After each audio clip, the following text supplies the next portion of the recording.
Stands run by the Band Booster Club. If you would like to become a band booster, all you have to do is talk to the folks in the concession stand, and they will be more than happy to tell you how you can be a band booster. And we are live. It is football time in Clarksville tonight. Steve, we're here at Matheny Field at Whitson Morgan Stadium for a big matchup between the Vilonia Eagles and the Clarksville Panthers, who are known for their spin trap offense, Steve. There you go. Hey, it's the start of a new season. You know, we're in conference play now, so we're in the real season. And we need to get a win here tonight to, get us going in conference play. You're exactly right, Steve. Hey, it's a breezy day here on top of the press box. No headset for Grant McNew here, whose hair might get in the way. Hey, your hair's flowing. It's beautiful. Good. It's beautiful. I know how proud you are of your hair. It's the thing I'm most proud of. Beautiful, beautiful day. And, when that sun goes down, it's going to get a lot cooler, and it's going to be nice here for some football weather here in Clarksville. You're absolutely right, Steve. Not even a cloud in the sky. I got to tell you, Steve, it should be an exciting day. Austin Myers, he was on last week, and he should be on this week. That's it. We've seen him progress in the last 3 games. The last game, man, he was on. Him and his receivers, they were running the routes that they need to. He was putting the ball there. Tonight, I expect to see even better. I really hope you're right, Steve. Hey, let's go ahead and hit a commercial. I think it's about that time.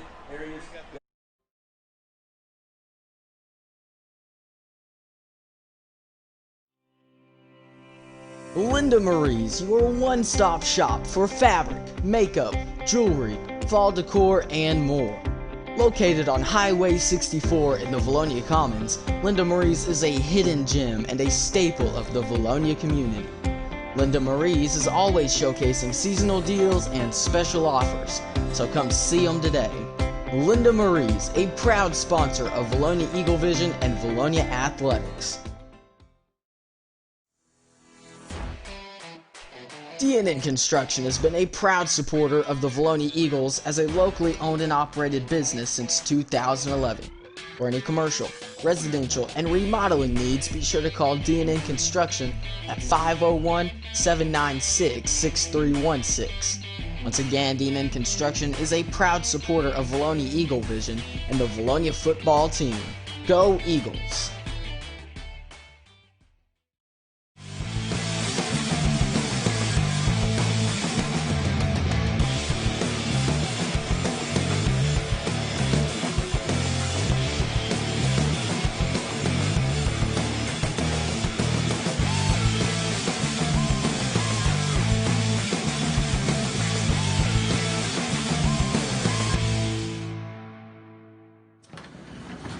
Welcome, Eagle fans, to Time Out with Coach Todd Langrel.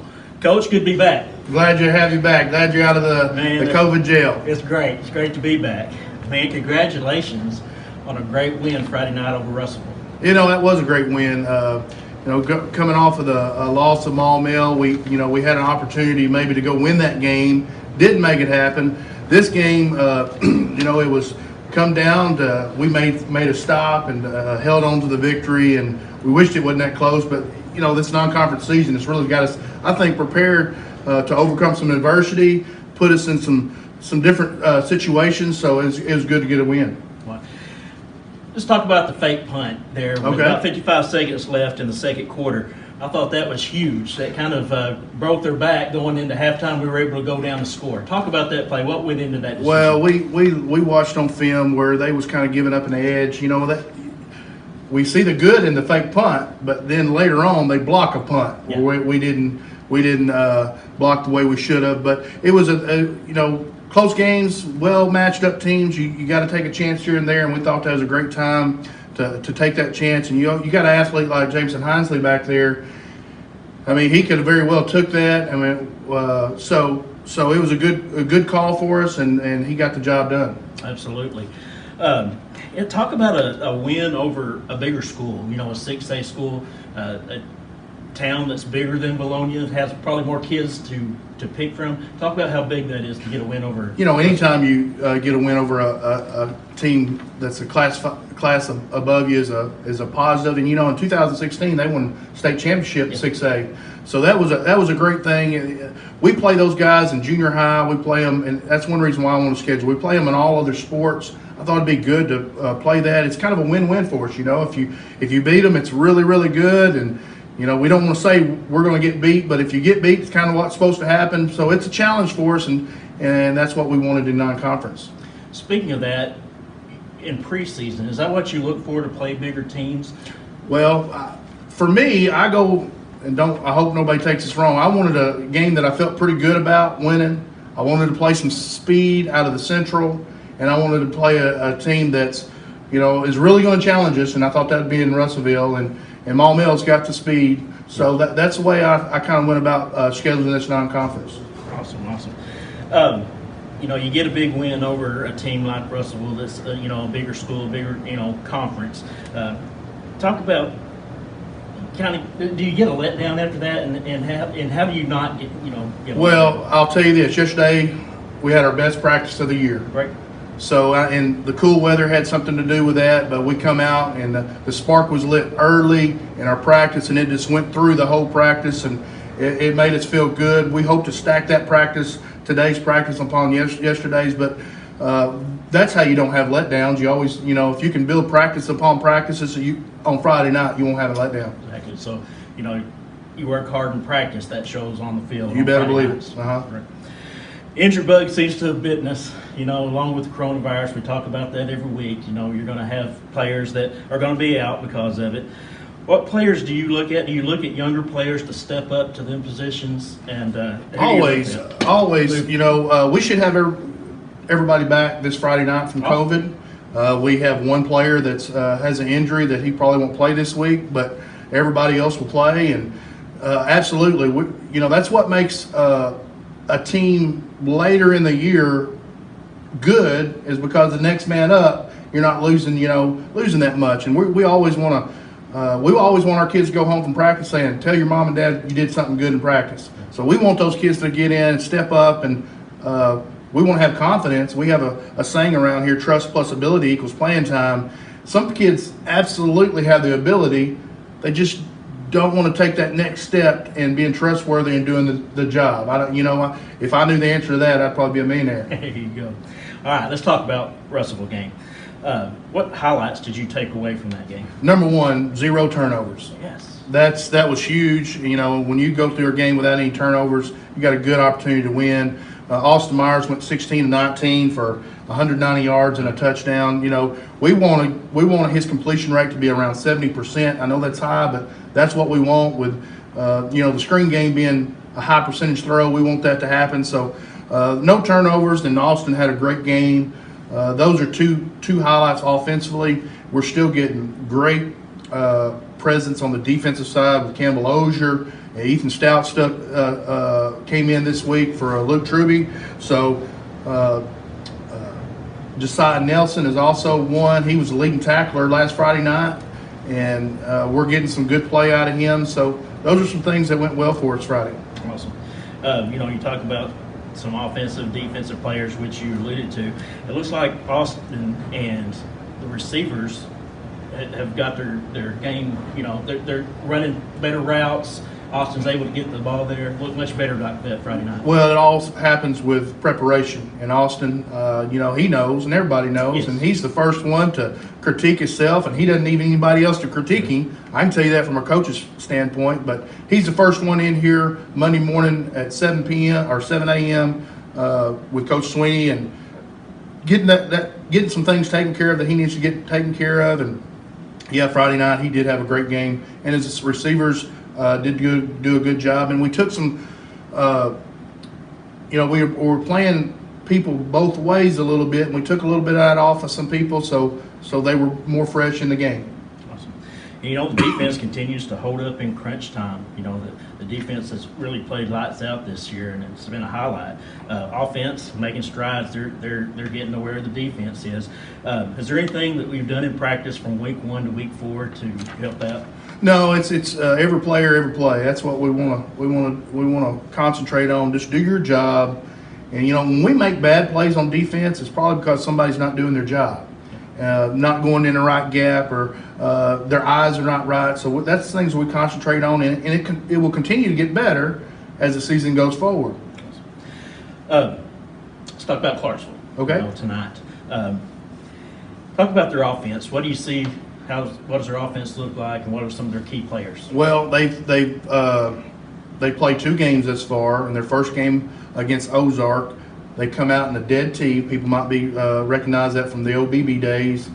The dead tee, control the ball. Then they got a few injuries. Coach's son actually tore his ACL, so he won't be playing. Quarterback got a little hurt, and then they went back to the traditional thing that they do. It's the single wing, and it's a misdirection. You got to get. That's where you got to be disciplined. Your eyes right. You can't take a lot of chances on defense in the dead tee or the single wing by blitzing. We've had some good negatives this year by blitzing some linebackers and making some big plays. But these types of offenses, if you blitz and you blitz wrong, and it's me taking a gamble, you blitz wrong, well, they could gash you. And so their offenses are difficult to prepare for, but our kids have kind of,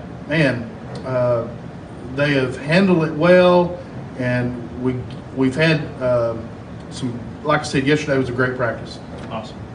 Talk about some of their playmakers. What do you see, watching film? Well, number 13 is a good running back. Number 4, their quarterback. He's not great in size, but he also can read the veer good. He gets outside well. They've got another running back. He's number 34, with some great speed. So those guys offensively, and their lineman, number 76, right tackle. He comes off the ball well. Their center.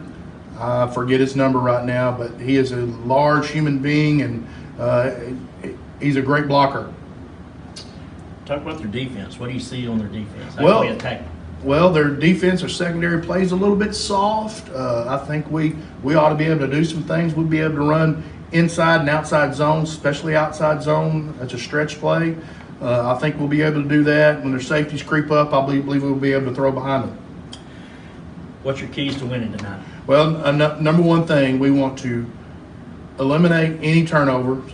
We want to create turnovers, and we need to have 3 or 4 explosive plays. Like the other night, Jamison Hinesley catches the touchdown pass, and then the fake punt, like you said, and then right after that, we called a great play. The one to Jamison, we called to Connor Erie. He got us down there in there close. So explosive plays, no turnovers. Awesome. All right, preseason's over. We now start conference play. Anything different that we do now? No, I don't think our long range goals is we want to win the 5A West. Yeah. We can't handle anything other than that. We just got to handle what we do in practice. We got to handle each play, every player, every play, and it's very important that this COVID mess don't get it to us. We got to, that's a part of coaching that's new this year is. You always want to create that team concept, the team together, and we're saying spread apart. And yesterday we just found out Farmington had to cancel their first conference game with Harrison because of COVID. So that's very important that our kids stay in their small circles, stay in this football family, don't get out and do something with a lot of other people. Let's stay healthy. Awesome. Second road game this year. Talk about what goes into a road game. How do you prepare for that? I know you have to load up equipment. You have to stop, probably eat food. What goes into a road game? Well, personally, I kind of like a road game better because there's not downtime for kids. Anytime you have downtime, you don't have something planned for kids. They're doing stuff that, to me, I'm in kind of game mode pregame, and if a kid's over here goofing around or everything, I don't like it. But what we'll do is we're getting a pregame meal that's going to be here on campus because here again, the COVID, we can't take 90 people into a restaurant. So we have to change some things there. So we'll get our pregame here. We'll eat at 3, and then we'll get on the bus and head to Clarksville. And that's usually standard on what we do on away games. Awesome, Coach. Anything you want to add? I don't think so. All right. Well, good luck tonight. We're hoping for get that first conference win and spring forward into the rest of the conference season. I am too. Go Eagles. Go Eagles. We'll be right back. About retirement, investments, and your money? Join Vilonia native Chad Roller and the rest of the Gen Wealth team for the Get Ready for the Future show, Saturdays at 10 a.m. on 103.7 The Buzz or 102.9 KARN.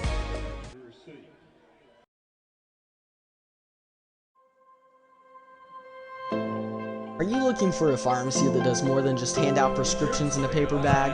A pharmacist that knows you and your family members on a first-name basis? Well, Vilonia Family Pharmacy is a good neighbor pharmacy located in the heart of Vilonia, offering personal, thoughtful care to its customers.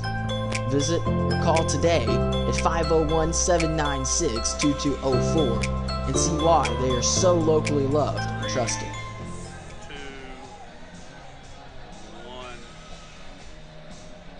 And we are back, Steve. We are in Clarksville. Let's talk a little bit about last week's game against Russellville. Beautiful.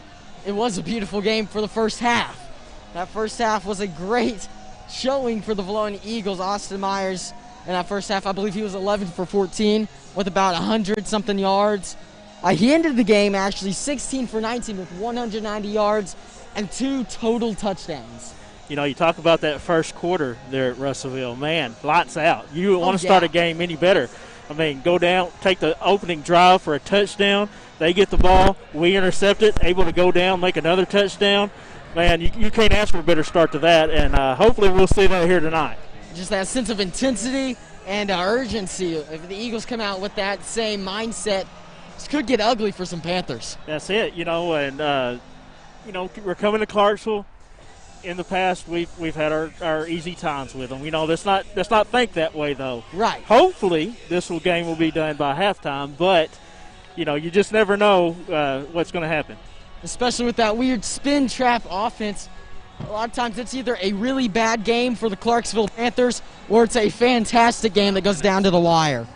Yeah, and we haven't really seen a running team this year, so it's going to be cool to see what our defense that has played lots out this year does against a running team. Well, you say running team, and it's really simple, but there's no other way to describe it. This Clarksville team in 2 games has thrown the ball a total of 4 times. Yeah, they're not a passing team. It's kind of like what we saw in BB. All them years, and I have no doubt that our defense is going to shut them down in the running game and hopefully make them go to the passing game, get a pick. Steve, I've got to make a very bold prediction here. I think Clarksville's very first offensive play will be a passing play. Do you think? I think so. Are you going? I'm going running. You're going run. I'm going run. That's not nearly as bold, Steve. I don't know if I like that energy. 4 minutes. Well, that's their offense, and they're not really that great at passing. I don't know first play they'll go that way, but we'll see. You're exactly right, Steve. Hey, this defense, by the way, they've been setting up for that spin trap offense this whole week. What do you expect to see from them? How do you expect to see them game plan and execute here? Well, it all depends on our defensive line, and I have faith in our defensive line that they'll be able to close them holes that their offense will try to make, and our linebackers will, step up, plug them holes, and take them down, before they can get past the offensive line. Yeah, I think you're exactly right. And, Steve, by the way, Clarksville's quarterback, Miles Castleman, he stands 5'8", and I believe 180 pounds. Wow. Steve, I'm 5'9". Yeah. I am taller than their quarterback, so he is built to run and run hard. Yeah. What is he a running quarterback? Does he take the ball and run with it? I haven't got to watch this game film. Yes, he runs the ball. Okay. So he'll keep it, and it's just about every play is a triple option for him. Gotcha. Just about every play. So what we may see is one player key in on him, one player key in on running backs, and another one on another running back. So it may be really interesting to see all the moving pieces up close and personal. Yeah, well, our defense is going to have to be disciplined. They're going to have to stand their ground, stay home, and not give up that big play, that big run. You're absolutely right, Steve. And that's been Vilonia's defensive problem all season long, those big plays. Not giving up a lot of them, but every now and then you'll see 1, 2, maybe even 3 in a ball game, and it really changes it.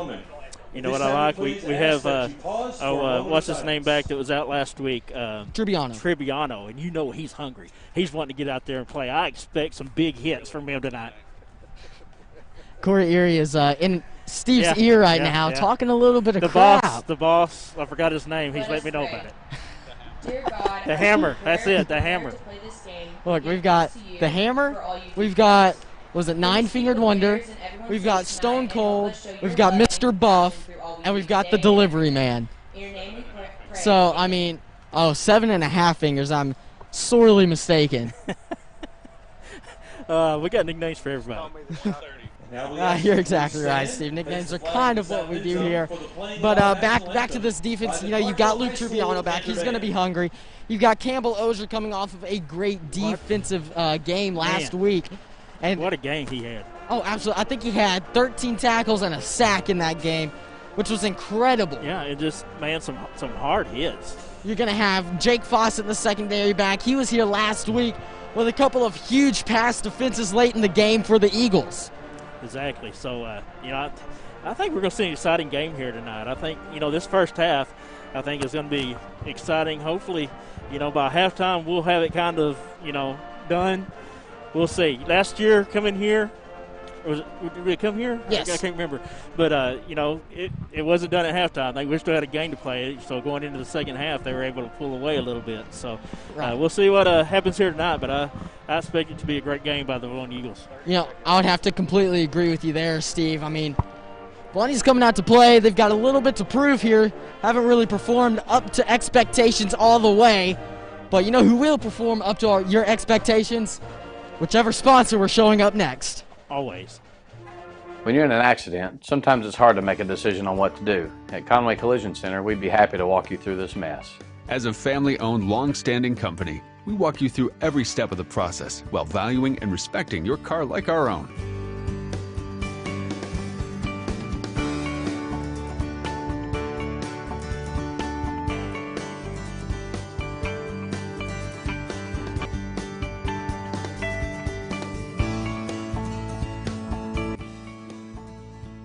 We'll treat your car like our own. Our reputation depends on it. Vilonia Pizza Pro is a locally owned and community-oriented business focused on serving the people of Vilonia. Check in regularly for special deals and new menu items. On Friday nights, catch Eagle Vision Live in the new dining area featuring 4 big-screen TVs. Pizza Pro of Vilonia is a proud supporter of Vilonia football and the Eagle Vision broadcast.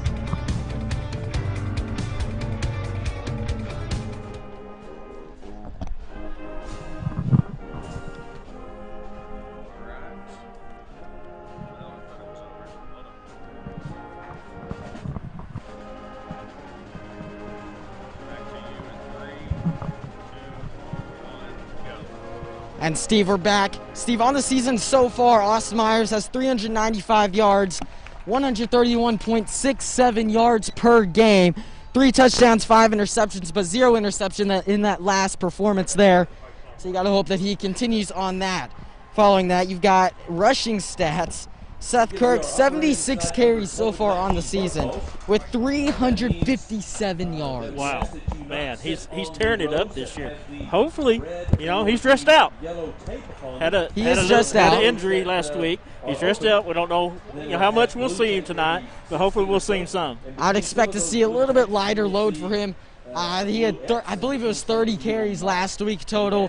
When that injury in the fourth quarter really hurt the Eagles, and it really hurt him. I saw him on the sideline. He looked really dejected, knowing he wouldn't be able to come back in that game. Oh, you know it, man. He's such a fighter, man. He wants to be in there every play, and it hurts him to be on the sidelines. You're exactly right. Hey, Steve. Campbell Ozier, 13 tackles, 6 solos, and a sack, which counts as a tackle for loss. Yeah. He's in this ball game on the defensive side, really proving himself so far. Luke Trubiano, 10 tackles and 1 sack with 3 tackles for loss. That's really exciting to see that those 2 guys could really be in the backfield a lot on the defensive side. Exactly, and I expect to see them there tonight. There ain't a doubt that they can get past this offensive line, get back there, put some pressure on that quarterback, maybe even take a handoff.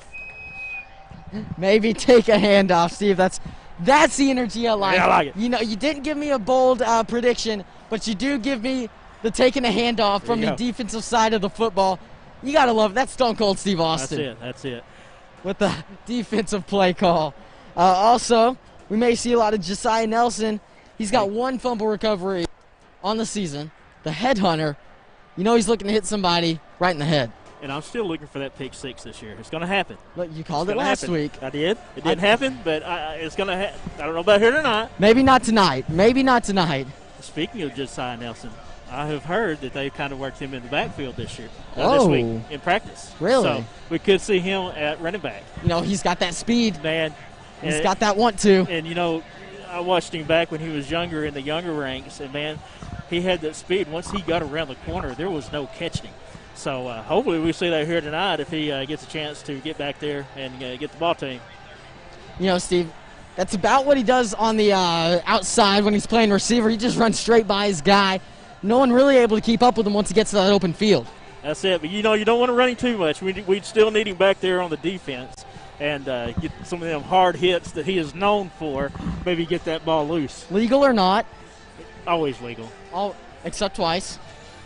One was last season, though, so it doesn't count. It doesn't count. In his eyes. Look, it's football. You're hitting people. Nothing should be illegal, right? Nothing.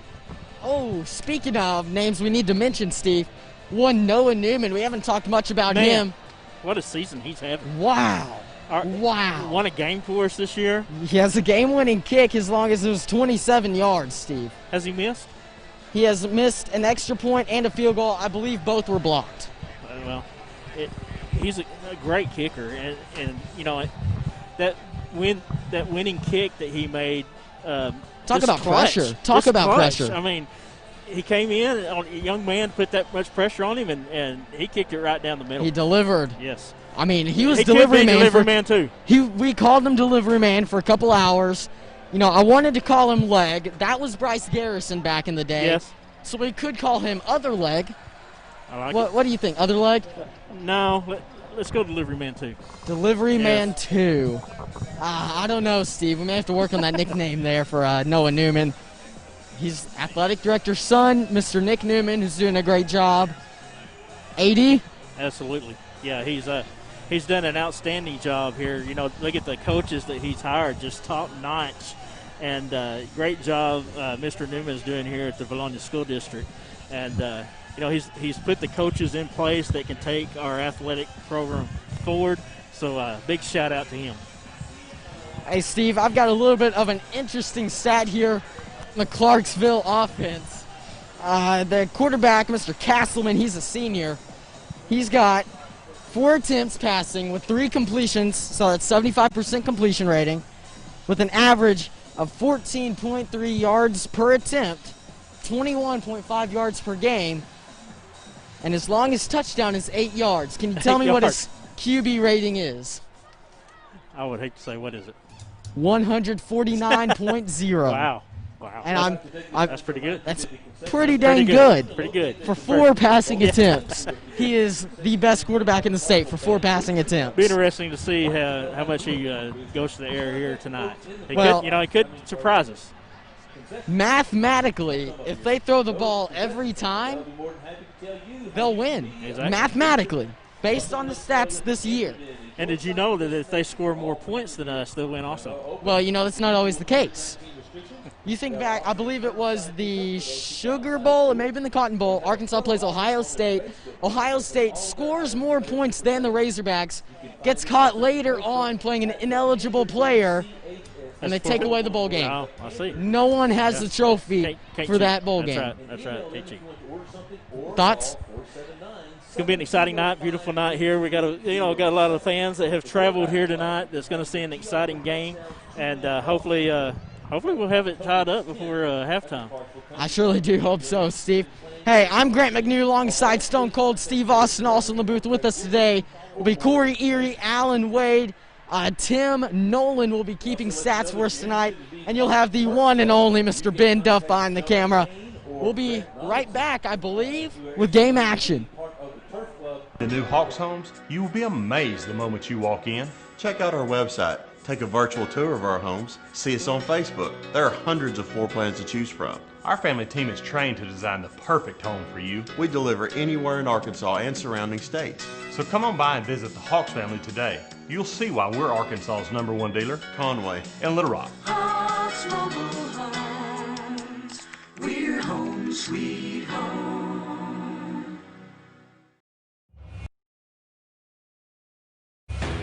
Located on Highway 64 in the Vilonia Commons, Charlie's Corner carries Lucky Brand and Duckhead clothing.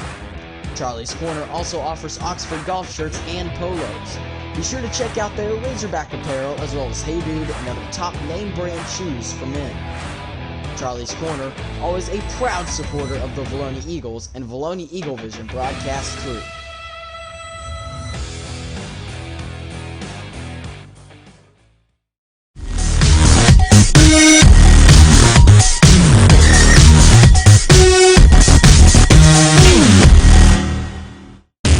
They're being coached differently at this point. I mean, just look at the sidelines with the buckets. There come the Eagles onto the field, led by Hank Sow and Josiah Nelson right out there in front. Kick is away. It's going to go deep. Ben's Bartlett back in the corner at the 5, out across the 10 to the 15, and he is just swarmed by a group of Cyclone tacklers to the 3rd and 5 play. Myers, straight drop. He's going to throw the tunnel to Hinsley. Hinsley has it. He's got room to run. He's out at the 30, 35, 40. There we go. He's going to be taken down up near the 45-yard line. That's looks like, yes, 40 good run after catch for the first one. Get it going. Kirk again. They're going to bounce it to the outside on the right. Get off of me, sucker! That almost looked like a face mask, and Kirk fights out of it and continues up the field for about 3 more yards. I don't know how you don't call it. Put the pressure on with 4th down. Myers, straight drop, plenty of time. Line holds up. Erie on the comeback route. There we go. And it's going to be just enough for the first down. He Good knew job. was coming up showing blitz. And the safety's in there tight. Fake to Kirk. Throw the tunnel to Hinsley with the coverage draped all over him. I think he's going to have first down yardage, Allen. Fake to Kirk. Myers rolls right. He's going to keep it and get in there. Touchdown, B-Town. Myers took about 45 seconds to get early. Haven't seen that just yet, and this may be it. And he takes a lick. And Hinsley has the interception at the 40, the 35, spun down there. And he missed a hit.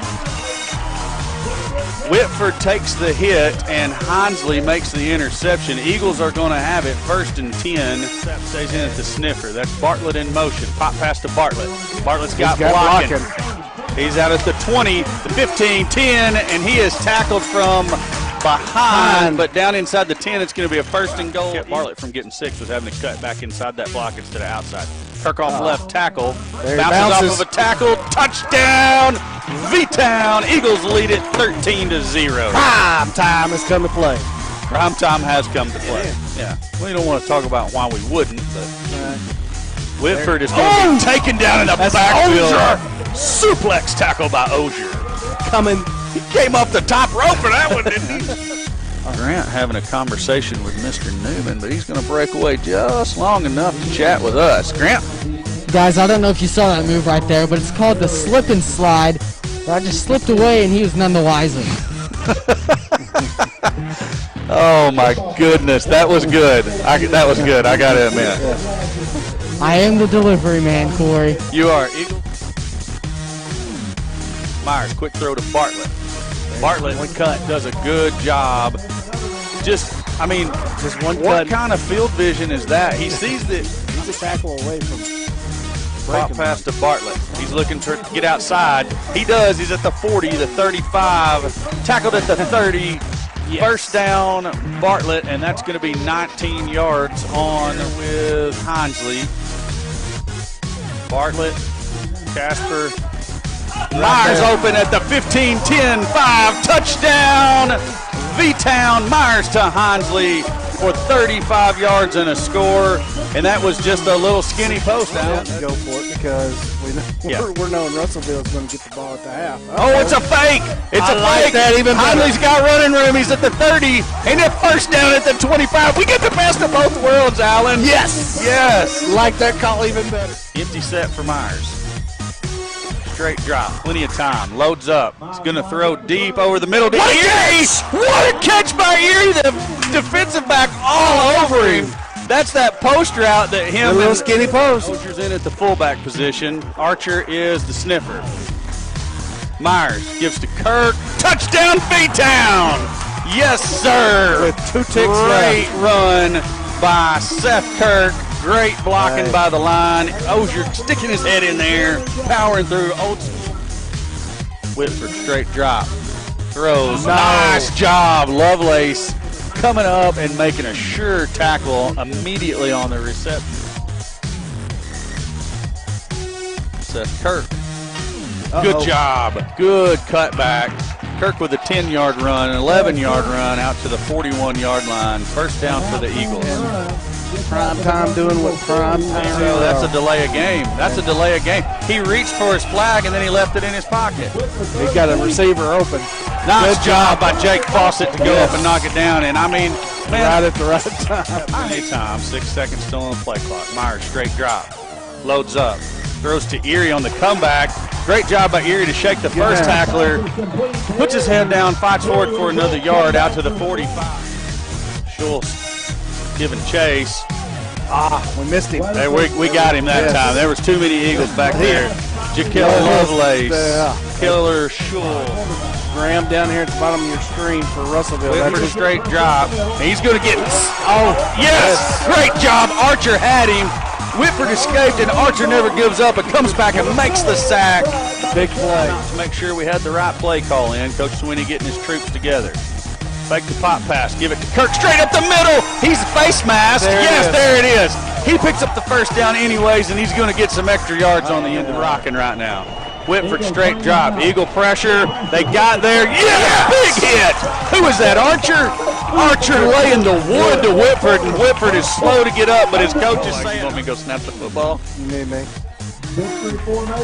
Myers gets it and takes the knee, and that's going to do it. Clock hits 000. Eagles are going to win it 28-23. Getting the win over the 6A opponent, Russellville Cyclones, coming down to Faulkner County.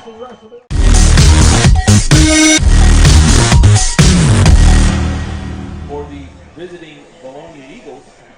Welcome, Vilonia Eagle football fans, to Matheny Field here at Whitson Morgan Stadium in Clarksville, Arkansas. Home of the Clarksville Panthers, your Vilonia Eagles, coming over to take on the Panthers of Clarksville. I'm Corey Erie. Got my good buddy Alan Wade to my left here. Stone Cold Steve Austin producing it back to the backside of the catwalk here.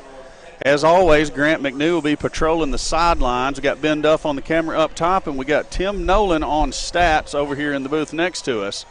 Alan, beautiful night for football, and we have a pretty good setting to view the game from. It is a nice setting to be. Starting to turn fall weather, nice and cool. Clarksville's got a nice facility here right next to the I-40. It's fall time, Friday night under the lights. What else could you ask for? Not much. A hot dog, some nachos, and an ice-cold Dr. Pepper. That's right, or Coca-Cola. Coca-Cola, either way. Eagles making their way out onto the field as you see the captains for the game, Luke Trubiano, out there. And I totally missed what happened there as I was turned around looking at other stuff. I didn't see it either. So you guys at home can help us with if we're getting the ball or not, because we don't know. But either way, the other captains were Josiah Nelson, Parker Bean, and who else? That's Ethan Stout. So that was the rest of the captains, yes, with Trubiano, who's back from quarantine from last Friday. Thankful to have him back. Should be about as full as we can get with quarantine or with COVID-19 capacity. As far as I know, no quarantined players this week. None from our side. Right. We have a couple of injuries. I know Jameson Hinsley will not play. He's out there in plain clothes recovering from a concussion, so we wish him well. Here come the Eagles onto the football field, led as always by Hank Sal out there in front. Do you think he sneaks it? He's so short, he sneaks his way up into the front. He does. Yeah, and tonight we're going to discuss the new playoff rules, the COVID playoff rules. Yeah. At best, what we can hope for out of our conversations tonight is a link so that everybody can go read it themselves. It's complicated at best. The easiest way to say it is everybody in the 5A is eligible for the playoffs due to COVID rules. We'll get a little bit more in depth with that as the night goes on. We won and deferred to the second half, by the way. Good deal. So we'll get more in depth with those playoff rules and special guidelines for COVID as the night goes on. Eagles going to kick it away to the Panthers to open the game. Looks like Alvarez is back there deep to receive, along with Jalen Wright and who else? I can't see this number on the bottom side. I got the easy ones. I was hoping you'd get the hard one. Is it 12? Cole Krisman. That's who I'd bet. That's their other wideout. So Alvarez and Wright are going to be the running backs tonight that you'll see a lot of. Number 12, Chrisman, he'll be their split out, which will not be utilized a whole lot. I mean, he is 75%, though, the quarterback is, like they said on the pregame show. Noah Newman, 10 yards deep of the football to kick it away. Surveys the scene. All he's waiting for is a whistle because we're ready to play football here in Johnson County. I screwed that up last Johnson week. County? Yes. There's the whistle. Newman's ready to roll. Approaches the ball. Puts the big foot into it. Going to take it all the way back into the end zone for a touchback. Chrisman was trying to stay out of there, but he was. Pretty much, if you touch the football and you have a foot in the end zone, it's a touchback in high school. So that's right. All you got to be doing is touching the line. Great job by Newman to put it in the end zone, start the game. Yeah, tonight, probably a different style of defense. We'll see a lot of them, the safeties and the backers down at the line of scrimmage. See multiple different looks from Clarksville here. You'll be, if you've watched them in the past, they run a lot of different looks, but it's the same type of plays. It's 3 yards in a cloud of dust. So they're going to come out in a wing T set. Now they're going to shift everybody to an unbalanced formation. This is what Clarksville does. They try to disguise the same old play by about 15 different formations. Pretty good block on the outside there by Chrisman. Alvarez, sophomore, coming up, giving the junior high guys last year all they wanted. Talented runner in the young sophomore. Ethan Cash and Carter Archer on the tackle. Hank Sal out there starting at the free safety position in place of the injured Hinsley. You've got a little bit of a switch here. I guess Lovelace is actually still the cornerback, but he's going to drop back deep almost into a safety spot. Josiah Nelson is a down safety, but he's creeping all the way up to the line, as is Cash. It's going to be the back straight up the middle. Missed tackle. Lovelace is giving chase. Not going to happen, but who other than the headhunter to make the tackle down inside the 10-yard line? Wright is the one back that's got the breakaway speed for Clarksville. He bunched it up in the middle. Eagles doing a good job closing the hole down, but Wright bounces it and finds a crease. The thing is, the person that made the tackle, which was Josiah Nelson, he was the one who actually got blocked all the way down into the backfield, recovers and comes around and makes the tackle, so great effort by him. Sal and Lovelace also giving chase. Full house set here for the Panthers. It's going to be Alvarez. Now it's a reverse, and he's going to get in. That is number 15, Jacob Buckner. Yeah, exactly how Clarksville wanted to start off. 3 plays and a touchdown. Shocking Vilonia, which was my concern. We talked about at dinner tonight. If we didn't prepare right, if we don't take this game seriously, it could be a trap game for us this early in the season. Well, Coach Langrel said it during the coaches show. You have to make sure that you play your gap assignments and you tackle at the line of scrimmage, because of the way that the offense puts the defense in space. It's tough if you don't. So that kick is up and good.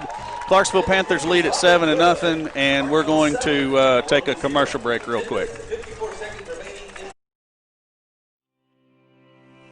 Linda Marie's, your one-stop shop for fabric, makeup, jewelry, fall decor, and more. Located on Highway 64 in the Vilonia Commons, Linda Marie's is a hidden gem and a staple of the Vilonia community. Linda Marie's is always showcasing seasonal deals and special offers, so come see them today. Linda Marie's, a proud sponsor of Vilonia Eagle Vision and Vilonia Athletics.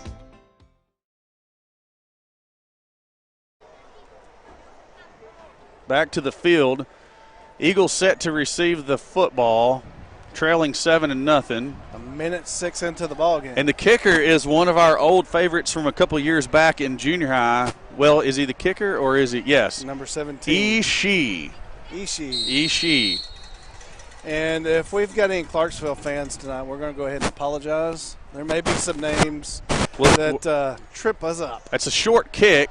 It's going to be fielded by 35, and he does a good job of just hanging on to the football. And there's a little bit of extracurricular there. The guy, he's holding his hands up, but he ripped Ethan Cash's helmet off, and that's just uncalled for. Yeah, you should. I mean, there's no reason for that. He ripped his helmet off, then rolled him around on the ground, then jumped up and said, "I didn't do nothing." And I don't like that. Okay, here we go. 5. I'm. Never mind. Okay. So Myers with Kirk in the backfield. It's going to be Kirk outside zone. It's going to be about 4-yard pickup on the carry. Eagles are going to go with tempo. Lovelace is in at the near side wide receiver position. That is going to be Brett Justice in the slot with Cannon Bartlett.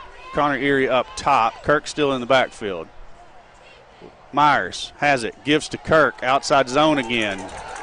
And he's not going to get anything. They should give him the original line of scrimmage, which they do. It's going to bring up 3rd and 7.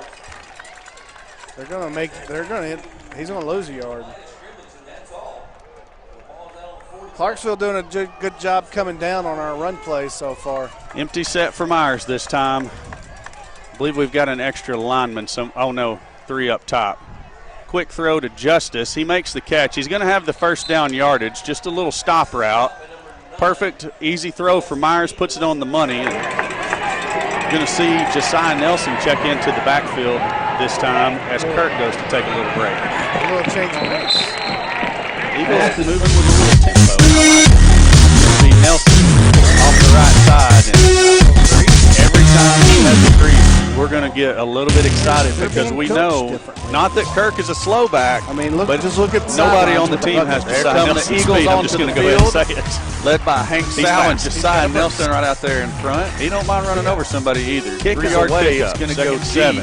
Spins Bartlett back in the corner at the 5. Bartlett makes a man miss, makes a second man miss, spins out of a tackle. Now he's got running room out at the 35 down to the 30. Going to be tackled down near the 26-yard line. And I like the speed that the officials are working with. Has it. He's got room to run. He's out at the 40. We can say with 100% certainty that was definitely a Oh, Kenny Wayne ate too many burritos at Taco Villa to make moves like that. He got introduced to something. Beef burrito. Pop pass to Bartlett. Bartlett does a good job fighting inside of the block. I think that's Bishop. Is that Bishop, 67? 35, 40. K-Shot's going to be taken down up near the 45-yard line. Good job to read the block. Take what you had. Yard and a half gain. Brings up second and long and 8. He's going to bounce it to the outside on the right. Get off of me, sucker! He's got the running room, and he's going to go touchdown, beat-down, and continues up the field for about 3 more yards. I don't know how you don't put the pressure on with 4th down. Clarksville started as fast as they could. That was great interior blocking by the left side of that offensive line. I'd have to see the replay, which I'm sure Steve has that up. Plenty of time. Line holds up. Erie on the comeback. Something about and it's going to be just enough for the first down. I can't see everything I usually can see, and the safety's in. Let's see. Fake to Kirk. Yeah, we do. Throw the tunnel to Holder. Bartlett is coverage draped all over. It's a fake. Bartlett's going to take it on the pitch from Erie. And he didn't have the hole. Rolls right. He's going to keep it and get in there. Touchdown, B-Town. Myers took about 45 seconds to get out there at all. Haven't seen that just yet, and this may be. So I guess it was Trubiano that was down. And he takes a lick. He has the interception at the 40, the 35. Spun down there. And he missed a hit. Eagles are going to trail at 7-6. Whitford takes the hit, and Hinsley makes the interception. Eagles are going to have it 1st and 10. Is crazy. Steve the sniffer. That's Bartlett in motion. Pop pass to Bartlett. Bartlett's got blocking. He's out at the 20, the 15, 10, and he is tackled from behind, but down inside the 10, it's going to be a 1st and goal. Kept Bartlett from getting 6 was having to cut back inside that block. Do you have YouTube open here? Left tackle. Bounces off of a tackle. Touchdown!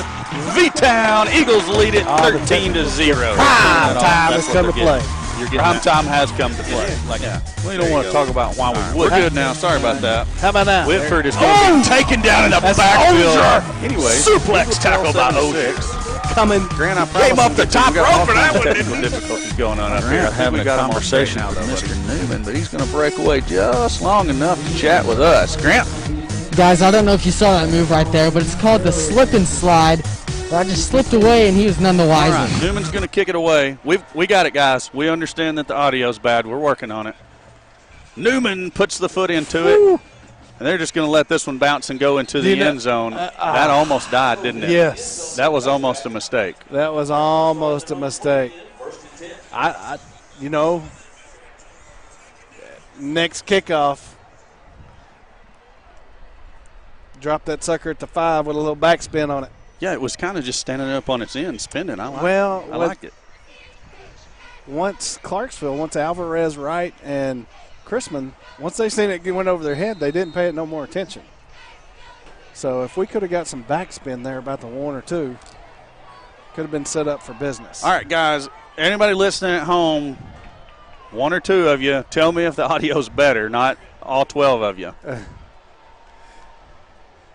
That's going to be the quarterback straight ahead. Eagles play it much better this time. There we go. See Turbiano sticking his head up in there. Headhunter was there. All right, we're good. All right, thanks, guys. Appreciate it. And Childress in on the tackle. We're going to have to be, like you said that last drive, we're going to have to be much more disciplined to maintaining our gaps. Not playing with our eyes, maintaining with our gaps.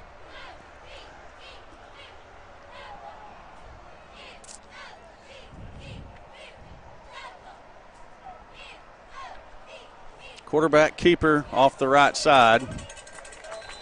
I couldn't even tell who had the ball then. Well, it was Jalen Wright. Yeah, but he was the one that was under center that was time. It? Yeah. Yeah. Quarterback's not even on the field right now, is he?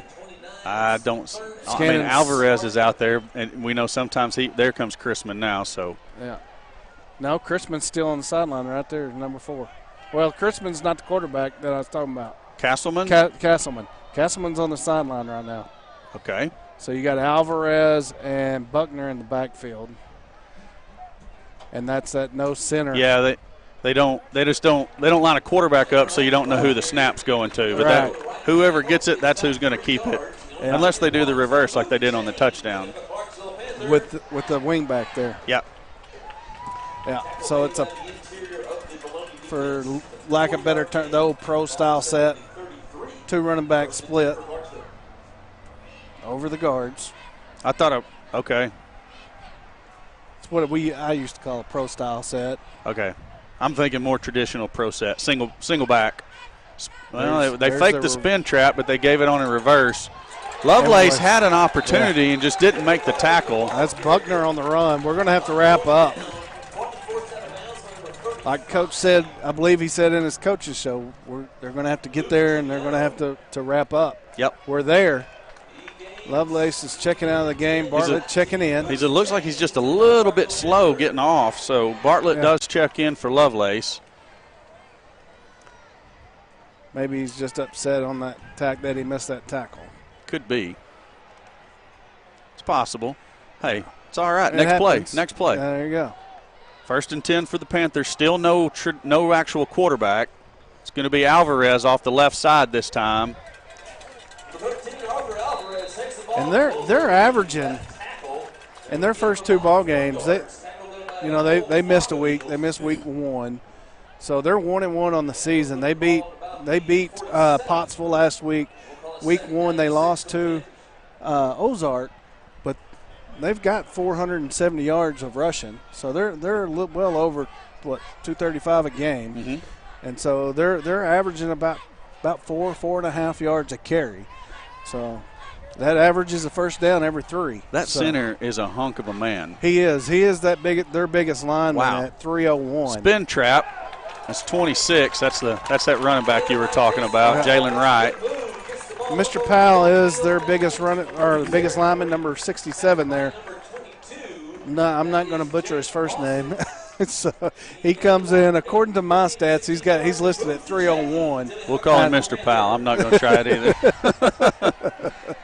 So, but other than Mr. Powell, the linemen very small, 209, 247. Didn't you say they had like 147? Yeah, 140. Excuse me, 174.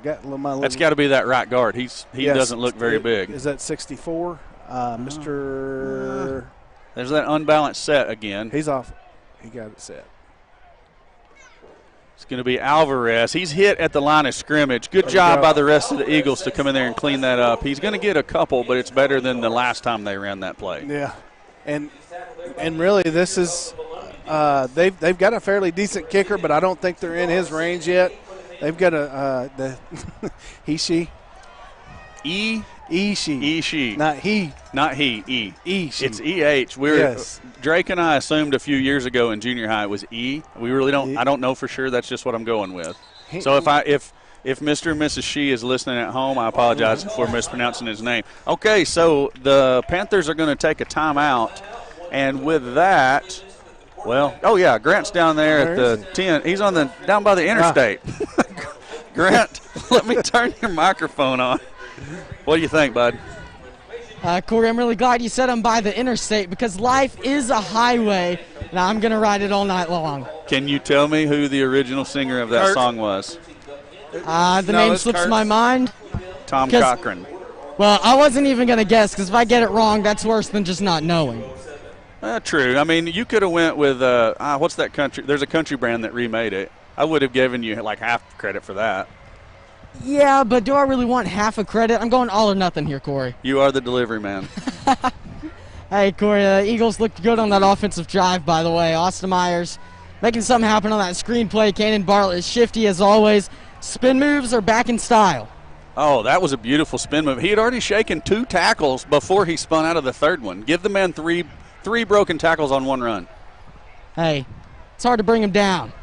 You can tell he was not eating burritos like his father was at dinner tonight. That probably makes a big difference. I say it would. Here we go. Panthers back out on the field. Going to be a 2nd and 8 play. Going to go to that unbalanced set.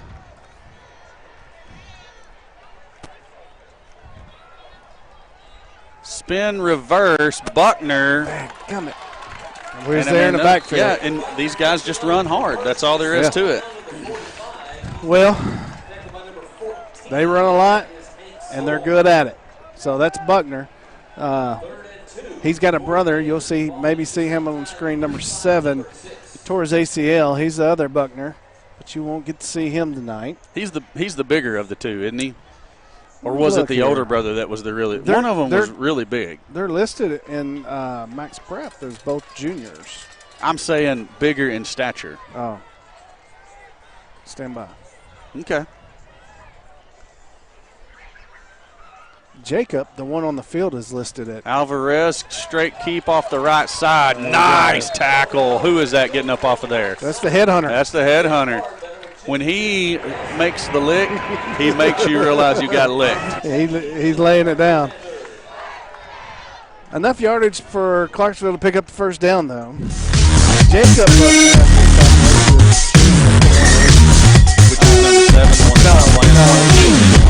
Yes, that's Jacob. The one that's not playing differently if they still have a weight listed on him. Maybe it was the older brother that was I'm not saying he was huge. He just spin trap. Oh. Who was that? Archer was it Archer or Schultz? That's Schultz. Okay, Schultz come down and got a lick on him. Couldn't hang on. 5-yard pickup on the play will bring up a 2nd down and 5. Man. Going to need to lean on that defense. I can't. I mean, I always have to think of not Friday Night Lights. The Denzel Washington movie. But isn't that the one where they ran to the sideline for every play and then he told them? And Titans. Yeah, remember the Titans. Alvarez fakes some kind of a handoff and keeps it off the right side. He has close to first down yardage. It's going to depend on the spot. But you see, that's how, they always have a player run to this. One comes to the sideline and goes off. One comes in, and that's who takes the play in. Yes. It is slow, old school football. Well, that's how Bangs used to do it. I remember. Yeah, with the wingback. Wingback would run the play in. So that is a first down. Defensively, we didn't do that. We used hand signals. Coach McKay had hand signals. Well, he was progressive. Yes.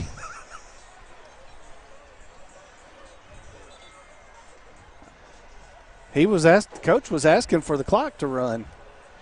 Well, no, he was wanting the play clock reset. I think maybe they didn't reset it on the they didn't measure, but they were taking their sweet time deciding was it a first down or not. Yeah. That just looks like a lot of people in the backfield. See, we're there. We're there. 52. Ethan Cash is cleaning it up. I think 52 is Colton Barrow. It was Colton Barrow who was getting downhill and first to meet the ball carrier. Colton done enough to slow him down to let Cash come downhill. Cash is so. I guess Ben was telling us that Cash was talking about that's one of his main jobs is spy who the ball carrier is and get there in a hurry to go clean up. And he did a great job that time. He did. And as you can tell, it's hard to pick up where the ball actually is. It's real hard from up here. Easton Case checks in for the Panthers. Yeah, so there's only 4 in the backfield, but it's just an awkward looking set. It's going to be Alvarez. He was calling the signals. Campbell Ozier. And see, he was running. Yeah, he was. Wow. Ozier come in there and hit him pretty good, but Alvarez spinning out of it. I got to give them credit. These dudes do run the ball hard. They do run very hard.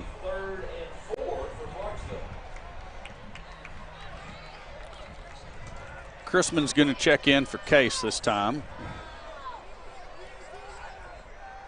And already just 1 minute left in the first quarter. I feel like I'm watching paint dry sometimes. Yeah. Well, I mean, a running team, this is their game plan. I'm not disrespecting. I'm just saying I'm the teams we played so far have went with a little bit better pace other than Greene County Tech. Spin trap. Yep. It's going to be very close to a first down. Depends on where they spot the football. I think it's going to be just about a half yard short, given where the line judge on the top is. Yeah. Yeah, the stick's setting up. Actually, he's setting up about a yard short. So 4th and a yard. And Wright's got to come out of the ball game. He lost his helmet. Yeah, and I don't think the quarter can save him either. Let's keep an eye on that. I don't think the quarter. Clarksville's going to let the time run out. They are. Wouldn't expect anything less, but I don't think the quarter can save. I think the only thing that can save him is a timeout. A timeout by the coach. Yeah, that's right. Let's check with Grant real quick here as the quarter is about to expire. Grant's down there by the interstate again, and then we'll hit the commercials when we get done talking to Grant. Grant, Eagle defense with a chance to get a big stop here, 4th and short, down inside the red zone. Corey, you're exactly right. The question is, however, do they go for it or do they kick it? They got a kicker who hit a 45-yarder at one point during the season, so he can make it from here easily. Are you talking about Ishii? Look, I may be, I may not be. I'm not a name guy. Yeah, it's Ishii. That was one of Drake and I's favorite players of all time, actually, from way back when we were doing some junior high games way back in the day, and we're still learning all this equipment and whatnot. I'll tell you what, Mr. Shee is over here not warming up on the sideline, so I'm going to bet that the Panthers go for it. Well, if they go for it, then chances are they get it based on the way the Eagle defense has been stopping them so far. It's been 3 yards in a cloud of dust or more. Now, I will say this. Jalen, is it Wilson or Wright? Right. Jalen Wright, the running back who's him and Alvarez have hit us the hardest. His helmet came off, and he should have to sit for one play, and he still has his helmet off, so he's not going to go out for this play. That could lead into our favor. You're exactly right. You don't like to see a kid have to be taken out of a play, but it will help your defense in this instance. Well, here we go. We're going to see how it turns out.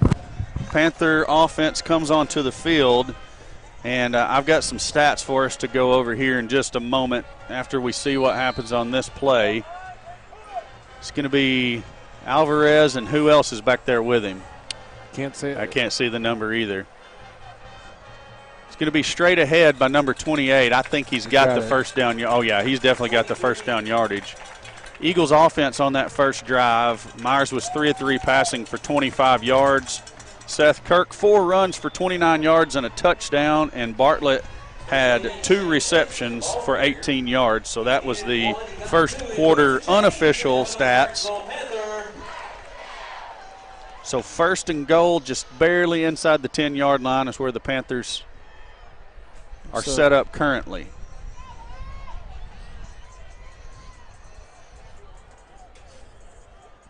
It's going to be Alvarez. Reverse. Good job, whoever made that tackle. Is that Josiah? Yes, yep. Josiah Nelson. Great job. He did a good job reading it because I was sure following Alvarez.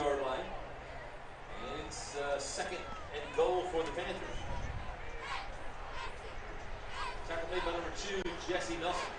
We may hear his name a lot tonight.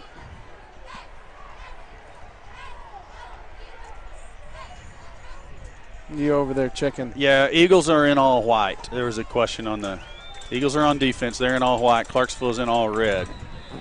And the Panthers will take their second timeout of the first half. And with that, we will hit some commercials, Steve. About retirement, investments, and your money? Join Vilonia native Chad Roller and the rest of the Gen Wealth team for the Get Ready for the Future show, Saturdays at 10 a.m. on 103.7 The Buzz or 102.9 KARN.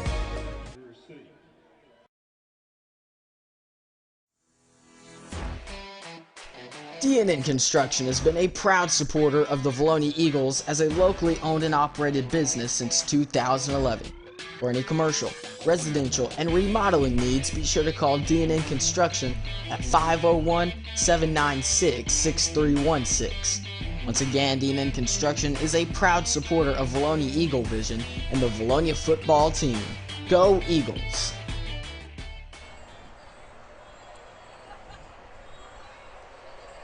Back to the field. Eagles coming out of the timeout. Clarksville taking their second timeout of the half. They'll have one left for the final 10 minutes and 51 seconds. Alan, it'd be nice to get a stop here. It would be. Through that first quarter of the ball one time, obviously that's going to be part of Clarksville's game plan is keeping the ball out of our hands. If we don't have it, we can't score. So. And they know we can score if we've got it. Yep.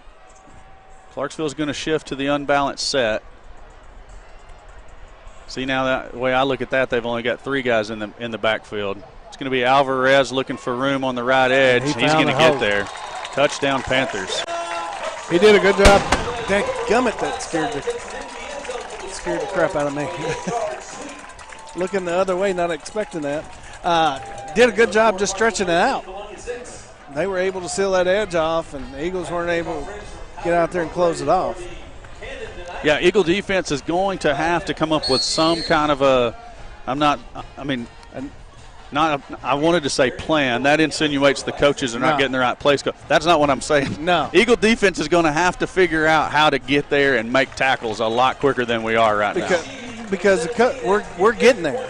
We're missing tackles in the backfield. Yeah, we are. And that first layer of defense. We're going to hit another commercial or two real quick before we take this kickoff.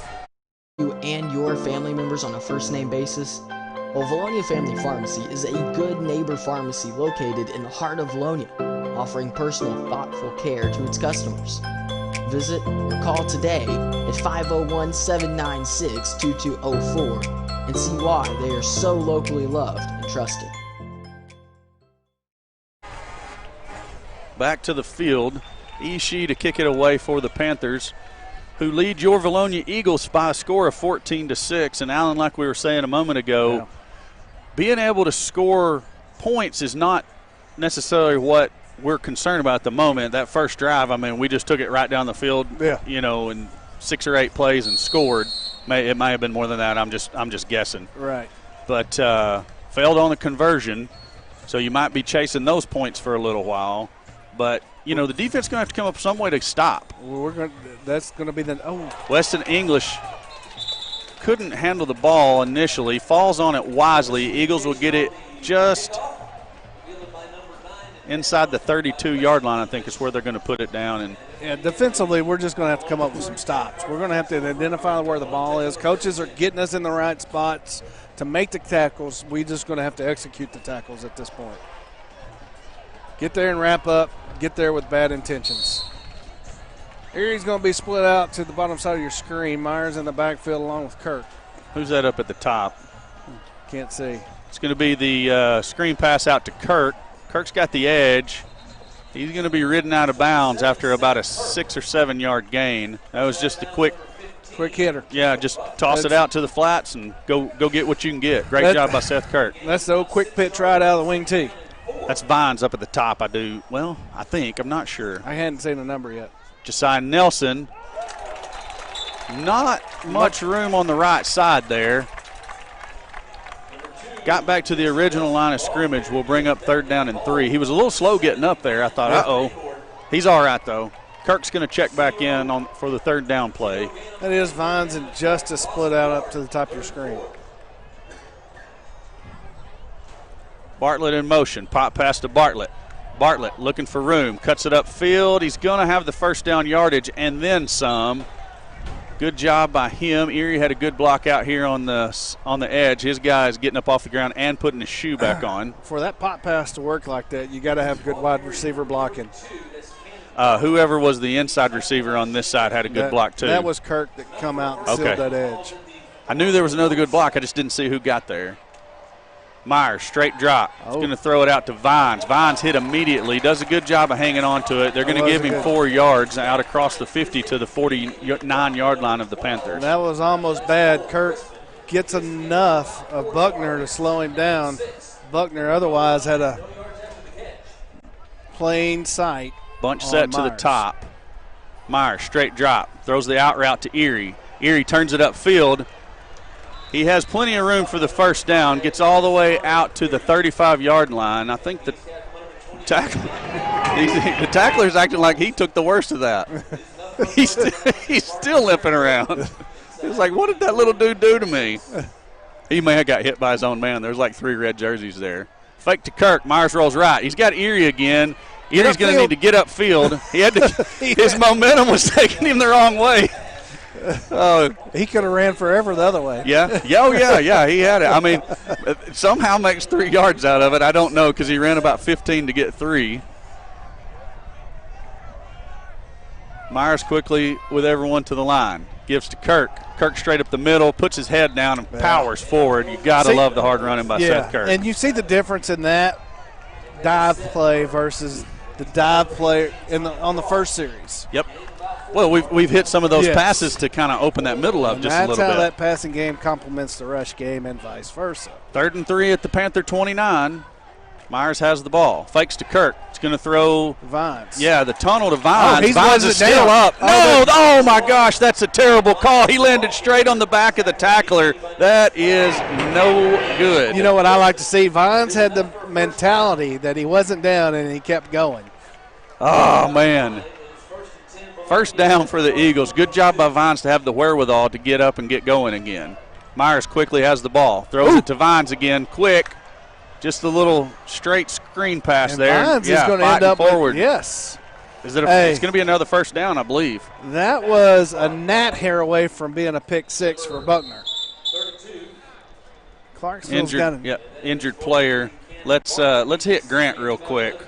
What are we at on commercial, Steve? Let's go. All right, let's go on down to Grant real quick while we take a short break for the emergency. Goodness gracious. Injury. Grant? Grant, I cannot hear you. Check to see if your microphone's on. All right, Steve, go ahead and run a commercial. We're having trouble connecting with Grant right now. Vilonia Pizza Pro is a locally owned and community-oriented business focused on serving the people of Vilonia. Check in regularly for special deals and new menu items. On Friday nights, catch Eagle Vision live in the new dining area featuring 4 big-screen TVs.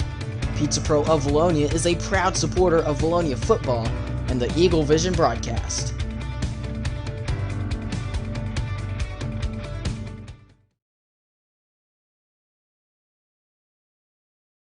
When you're in an accident, sometimes it's hard to make a decision on what to do. At Conway Collision Center, we'd be happy to walk you through this mess. As a family-owned, long-standing company, we walk you through every step of the process while valuing and respecting your car like our own.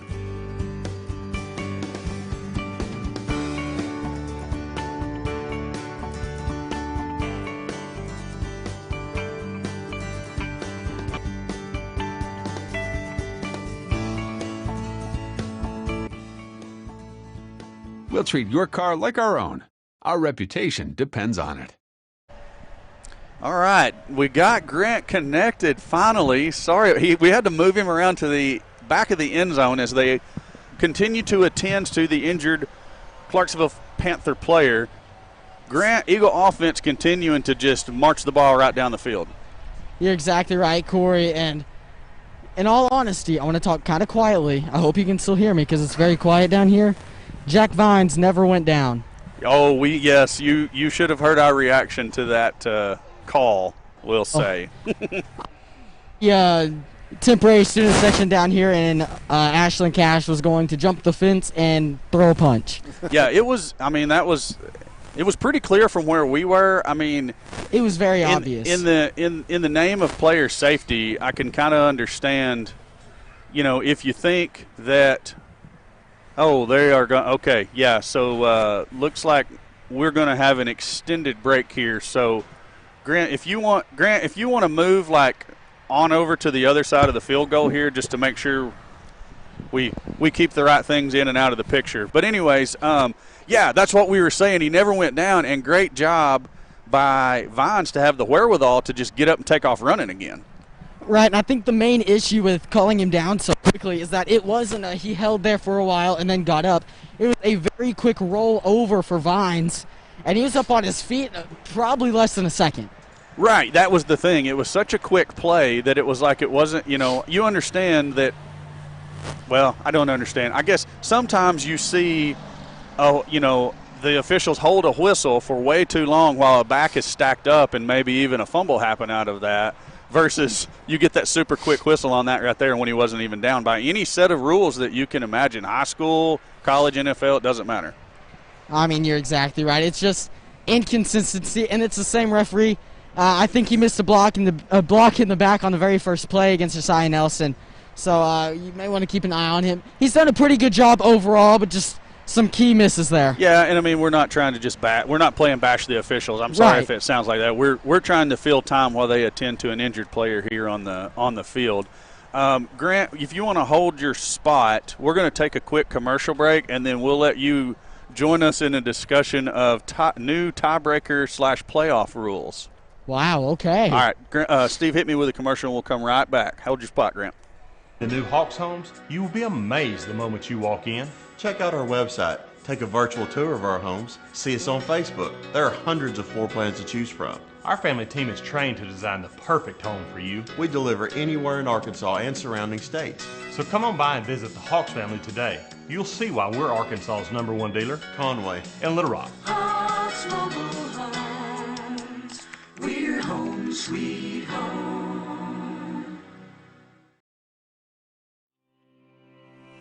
Linda Marie's, your one-stop shop for fabric, makeup, jewelry, fall decor, and more.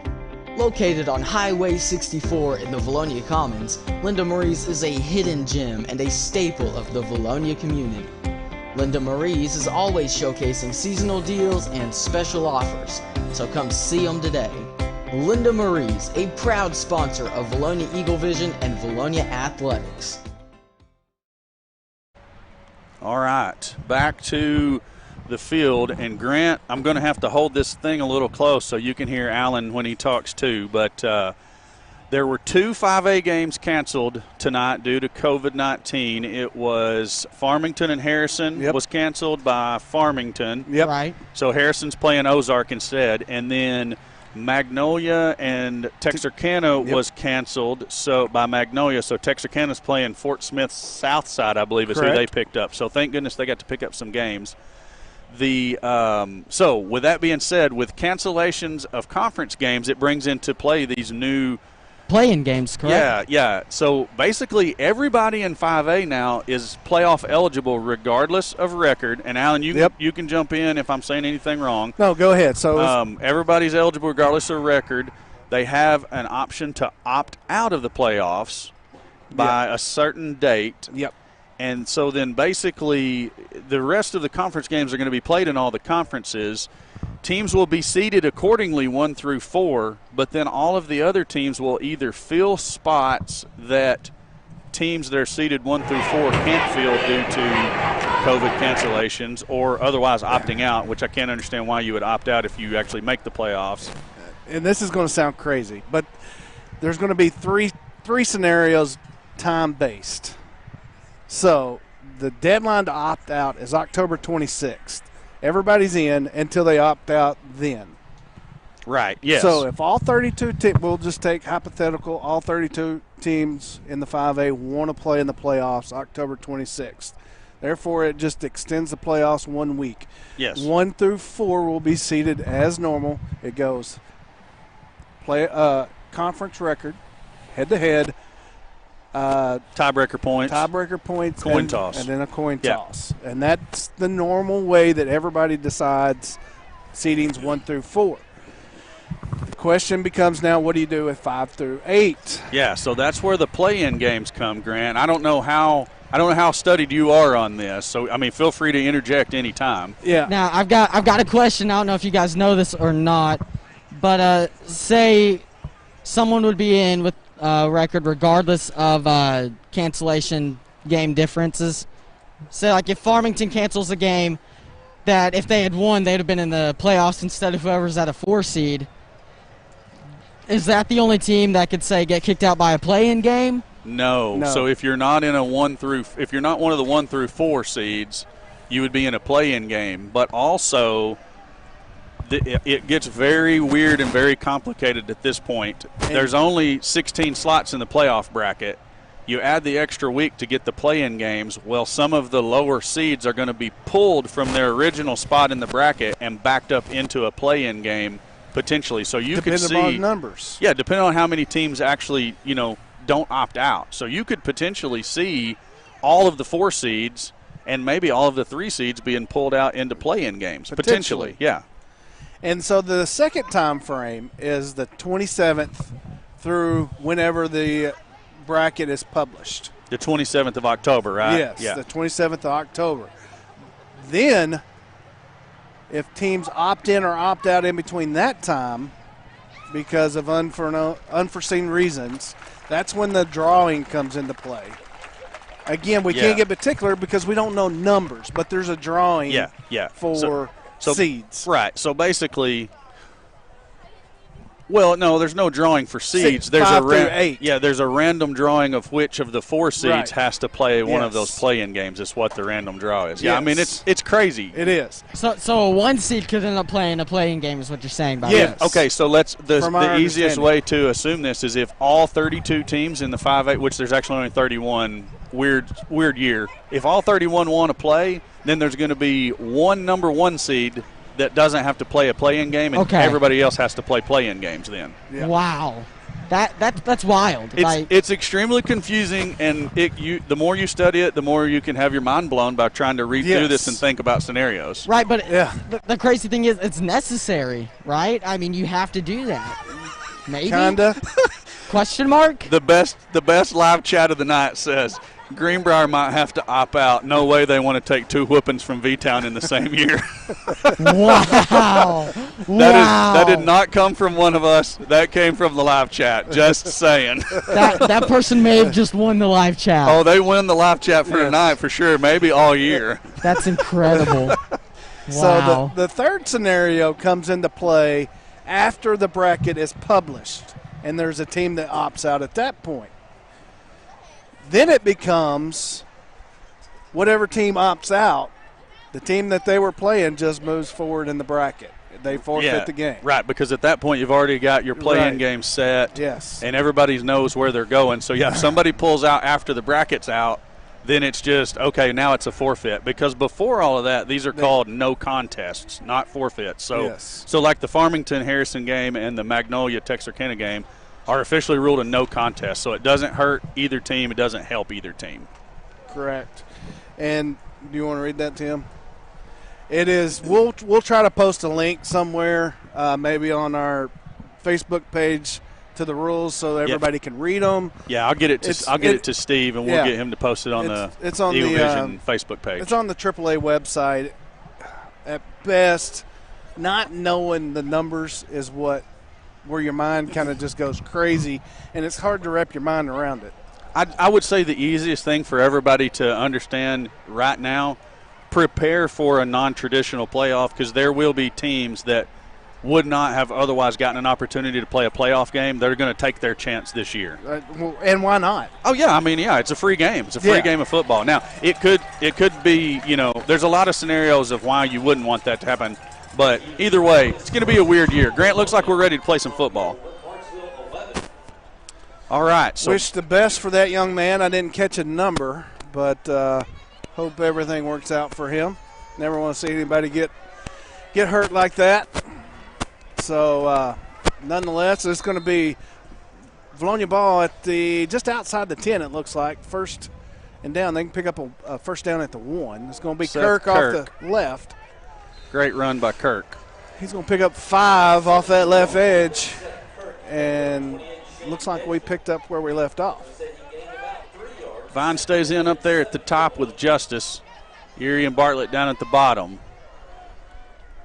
Myers gives to Kirk, straight up the middle. Kirk still on his feet. Touchdown, V-Town. He just hopped his way right on through that line, that middle of that defense. It was a little hippie to the hoppy. Yeah. Yes. The Eagles are going to stay with the offense this time and go for 2. Bunch set coming to the bottom side of your screen. Vines is going to tighten up to the left side. We have no, we don't have numbers over here. Myers has Bartlett in motion. Fakes it to Bartlett. Rolls right. He's got Justice for the conversion. Eagles tied up 14-14. Great job by the Eagle offense to go ahead and punch it in, plus convert for the 2 points. Score is tied 14-14. And Grant, you may have to come back around to the other side to connect with us again. Man, oh man, we'll change those batteries out at halftime. Keep on coming around because I still can't hear you. And people were getting bored with our talk of playoff football. Hey, we were trying to fill space with the we're still not connected, Grant. Keep coming, buddy. Keep on coming. Yeah, they were getting bored with our playoff rundown. We're just trying to fill space, man. There was a guy down. I mean, you knew it was going to take time to get that. Okay, now you're hooked up. Talk to me. Corey, it's good to be here. Yeah, you had to go about a mile to get in range. We're going to have to change those batteries out for sure. For sure. Yeah, I think I just got my workout in for the week. So Eagle offense punches it in, converts to get the score back tied. If we can get a stop, we could go 2 for 1 right here because we get the ball to start the second half. We do. Grant, I thought you were going to talk to me. Well, I mean, I couldn't have said it any better there, Corey. Oh, okay. Well, I appreciate that. Noah Newman puts not quite the big foot into it. Gets it all the way back to the goal line. Ball was dropped. It's gonna be Alvarez tackled out around the 20-yard line. That's where the Panthers will set up. Steve, where are we at on commercials? We're good. Grant, what do you think the Eagle defense needs to do to get the football back right here? I think you don't really need to look for a quick 3 and out here, but you've got to get off the field really quickly. They're going to be tired going into that halftime break because it's been long, sustained drives from the Clarksville offense so far. I mean, I would say that we've only had the ball for potentially 6 minutes of the whole half, if maybe. that. And 5.5 of that was. So, hey, a stop here of any kind and punch another one in the end zone would be great. No quarterback again for the Panthers. Ball's on the ground, and that's you need some more of that. That's what we need. Good job, Ethan Cash, getting downfield. No, look at this. Oh, my goodness. He's got room. You've got to be kidding me.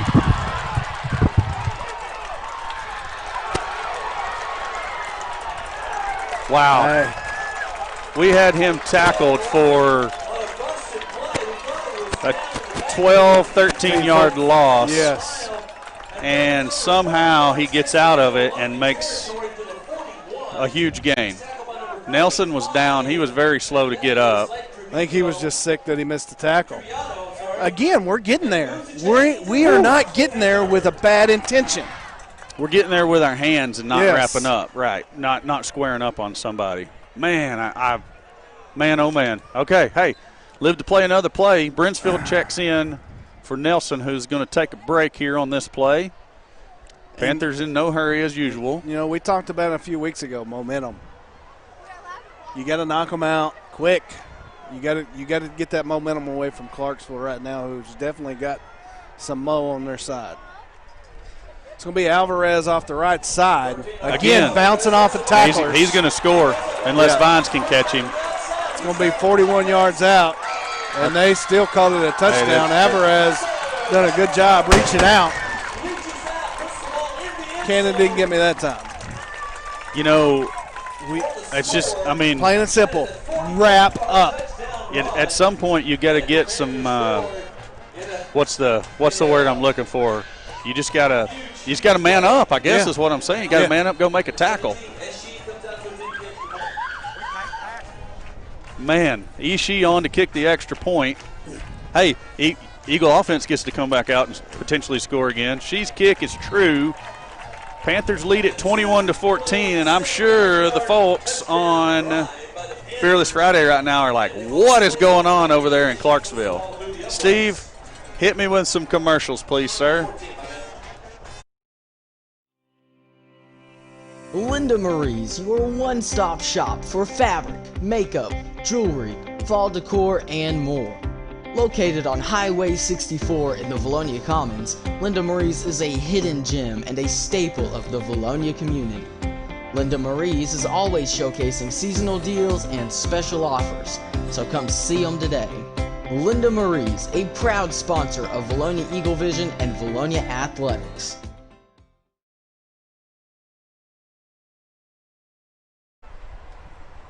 Back to the field. Eagles ready to receive the kick. She set up again for another one of those short kicks that have been effective. Yeah, they have been effective. We have not got any real yardage out of it. Just thankful to get a hold of all of them. It's going to be Erie this time, out across the 30 to the 35. Puts his head down, fights forward all the way out to the 47-yard line. When English pointed at Connor, I was like, I don't think that's where that ball's going. It was a weird angle from here, and I was like, oh, no, this could be disastrous. Whew. Great job. Hey, good communication, though. That's the difference of watching it from this side. Oh, yeah, it messes with my eyes all the time. Empty set for Myers this time as Kirk is out in the slot on the near side with Erie. Myers drops, quick throw out to Justice. Justice with a 1 or a 2-yard gain. And those plays don't look like they do much, but stretching them they out. Stretch that defense out. That's what's getting Kirk the big holes to run through up the middle. Myers with a hard count. Now he's going to look over to the side. Catch what birthday boy Coach Sweeney has to say. I've got a shout out to him. I got to go back and look at the names I'm supposed to say happy birthday from. It's going to be Bartlett on the screen pass. He lost this. He's got an edge. He's got it. He's at the 30, the 20, the 10, 5. Touchdown, V-Town. Brett Justice and Connor Erie doing work out here blocking. They put 3 guys down out in front of Bartlett. Bartlett makes a great move to make the other man miss. Again, and just takes it to the house. These little pop passes don't work without that great edge blocking. So that's just tremendous teamwork. You know, Bartlett's got the speed once he gets there. Yeah. So when the wide receivers do that, it's a thing of beauty. Who thought we were going to come to Clarksville and have a track meet? Not me. No. Stout to snap it, Erie to hold, Newman to kick. A bad snap. Bad snap, fire. And that's nothing happening there. Ball was on the turf. Erie couldn't get it up there in time for Newman, and there was just nothing doing there. Now he's getting a talking to. Grant. Now he's getting a talking to. Eagles trail 21-20. Who's he getting a talking to? I wasn't paying attention. Okay, yeah. Grant, what's up, buddy? No, I got to turn you on, man. My bad. This microphone, this setup is killing me. Okay, now speak to me, please. It's looking like it's getting a little chippy down there on the field, Corey. They've surrounded Connor Erie twice in a row, one on the kickoff where he was trying to get up and just couldn't. And then right there, he was on the ground for a while, just moving all around, squirming. It might get ugly. I could tell you some things I've been told, but I'm just going to be nice. How about that? Hey, we've been mean enough tonight. Indeed we have. Hey, it's football. It's a violent game, but, play within the rules is how I'll say it. Yeah, that's exactly right, Corey. Couldn't agree more. Eagle defense is going to need to work hard to get a stop here, trailing by 1 point. 5:32 left to play in the half. And we've been leaning on the defense the first 3 weeks, so there's no reason to think that. Well, there was some discussion a minute ago during one of the breaks. Okay. Newman puts the charge into it. You ain't returning that one. No. Not That's today. 5 yards deep in the end zone. Oh, Grant with the play on the ball. I wish we had. I don't know if we had camera on it. And he makes a great pass back to the white hat, but the white hat with the butterfingers. Grant, I didn't know we were going to get to call your number tonight, man. I was trying to set him up for a highlight play, just couldn't bring it in with one hand there. And I've got to say, Peyton Manning had a similar experience at the Colts. Dude put out one hand, dropped it, and he told him to get off the field. It's been whispered that you might make the highlight reel for this week. Oh, already. That's what I'm talking about. That's right. Here we go. Panthers set up spin trap. There's right. And again, somebody got put on their back there. Man, I mean, we're there at the line of scrimmage every single time. We are. So what was I saying? Something about discussion. Oh, discussion about the defense. We had some discussion during one of the timeouts, and the question was, are we going to get this figured out? And I said, absolutely. We're going to get – I mean, the defense has been what has held up for us, like you said, the first few weeks. So, I mean, I got no doubt that the guys can do it. It is, and it's a different look. So they're getting in the game flow with that. But the fundamental part is the thing that we're upset with right now, the wrapping up. What's the call here? I was looking at you, so I missed it. False start on the Panthers. Okay, and that's. Go ahead. No, you that's finish your fixing to be what trips Clarksville up. If they can't stay ahead of schedule, they're getting 1st and 15s. That's the first penalty of the game on either team. Wow, that's a pretty clean game. Yeah. Okay, so I completely botched the birthday. Yeah. I said happy birthday to Coach Sweeney. Yeah. It's not Coach at all. It's Coach's daughter, Tinley Sweeney, who well, has the birthday. I completely jacked that up. So I understood it, Coach Sweeney's Well, birthday. that's what I said, but that don't mean it's right. There we go. Now, good job. Now So they back up 5 yards on the penalty. Then you go make a tackle for a 1 yard gain. Put them really behind the sticks. that makes Russellville, Clarksville call plays that they're not comfortable with calling when we get them in this second and third and long. Let me get this in so I don't botch it again. Happy birthday to Tinley Sweeney, Coach Sweeney's daughter, from Tata and Zoe. So, Tinley, happy birthday. Glad you're watching us tonight. Or if you're watching on replay, hey, we're glad you're watching there. Happy birthday, Tinley. Unbalanced set by the Panthers. This one's been tough on us. Yep. It's going to be the reverse to Buckner. The headhunter was there, couldn't make the tackle, but it's going to put Clarksville in 3rd and very long right at the midfield stripe. 3rd and 9.5. And that's not their specialty. Now, saying that's not their specialty, they've been clipping off 10 and 15, 20-yard runs all night. So if we don't get there and wrap up, it's not a thing.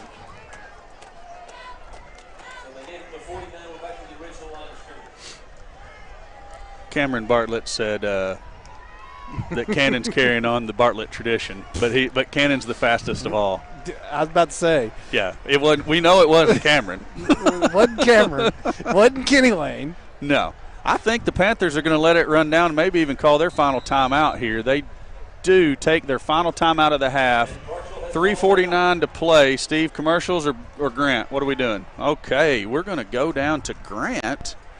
We've paid all the bills except for maybe the battery bill in your microphone, Grant. Hey, Corey, I don't know if you know this or not, but it's frat night down in the student section. And let me tell you, I'm getting my frat on.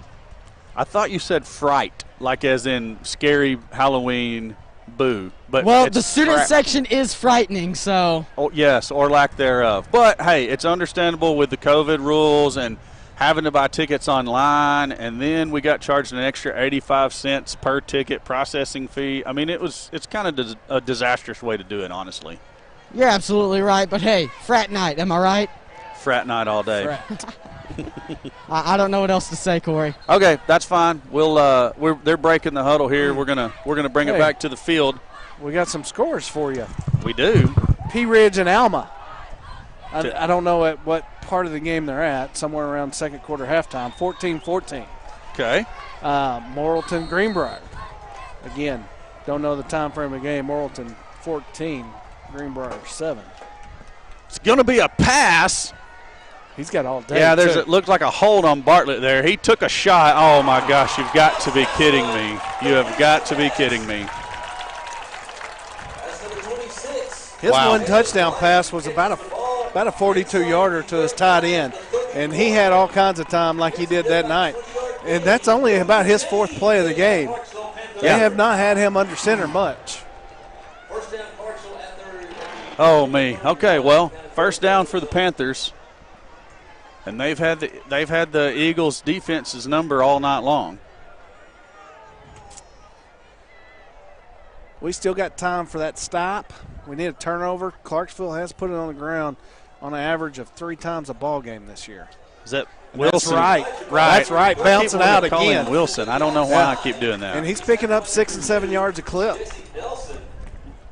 He is running into the middle and bouncing. He's coming up a little bit hobbling. So that may get him out for a play. That's going to bring in Chrisman and Case checking in. He is struggling to get to the. And Alvarez. There he goes. He's all right. Is that Alvarez split out? I believe it is. Yeah. Yeah, he's going to motion back into the backfield. Okay, that was a weak whistle, but then all of a sudden they finally did come with a whistle. So it was a timeout Eagles. Timeout Eagles. Oh, he pointed Clarksville, but it was us. Steve, go ahead and run the commercials, please. The new Hawks homes, you will be amazed the moment you walk in.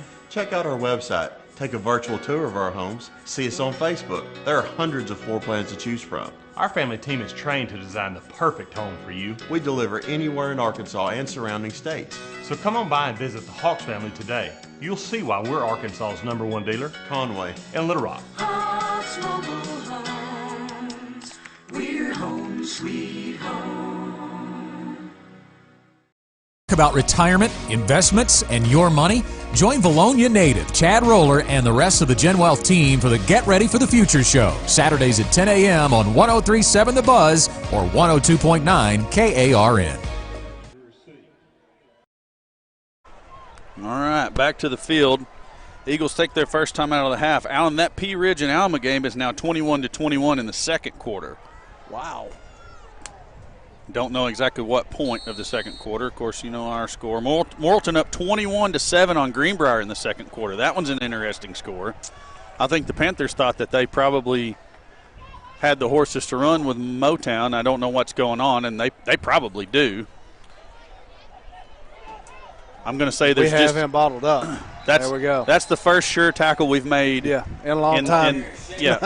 We have definitely not done that consistently to this point. So once we do that right there, you can set your concerns to the side. So here's a score to make the Eagles fans feel a little bit better. This was expected to be a blowout. Greene County Tech 20, Forest City 6. It was like the Fearless Friday folks were saying, like on the chat, the message board were saying Forest City was going to run away with it. Alvarez off the right side. He's going to be close. Yeah, he's way past. Yeah, he's way out there. Yeah. So that's an interesting score. But that third and short's right up Clarksville's alley. Hey, here's one for you. Maumelle 17, Little Rock Christian 10. Wow. Hell, here's an even better one. Watson Chapel 24, Pulaski Academy 22. Parity in the 5A this year, I'm telling you. What? PA is not, PA. I mean, yeah, they're not the PA of all. I mean, they're good. They're still good, but they're not the dominating PA that they have been. I haven't heard much out of Watson Chapel this year. They're supposed to have a pretty good team. Spin trap.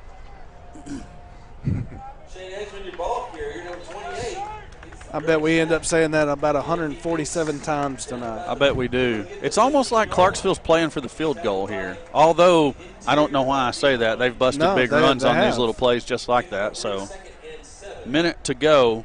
And they know they're definitely in Shee's field goal range. There's no doubt about that. They do have, well, the scoreboard says they don't have any timeouts left. No, they don't. They taken all 3. They took 2 in the first quarter and 1 in the second. So potentially 2 more plays before they rush the field goal unit onto the field? Yeah, Castleman's checked back into the ball game. I say that because of He's that. He's going to throw a pass again.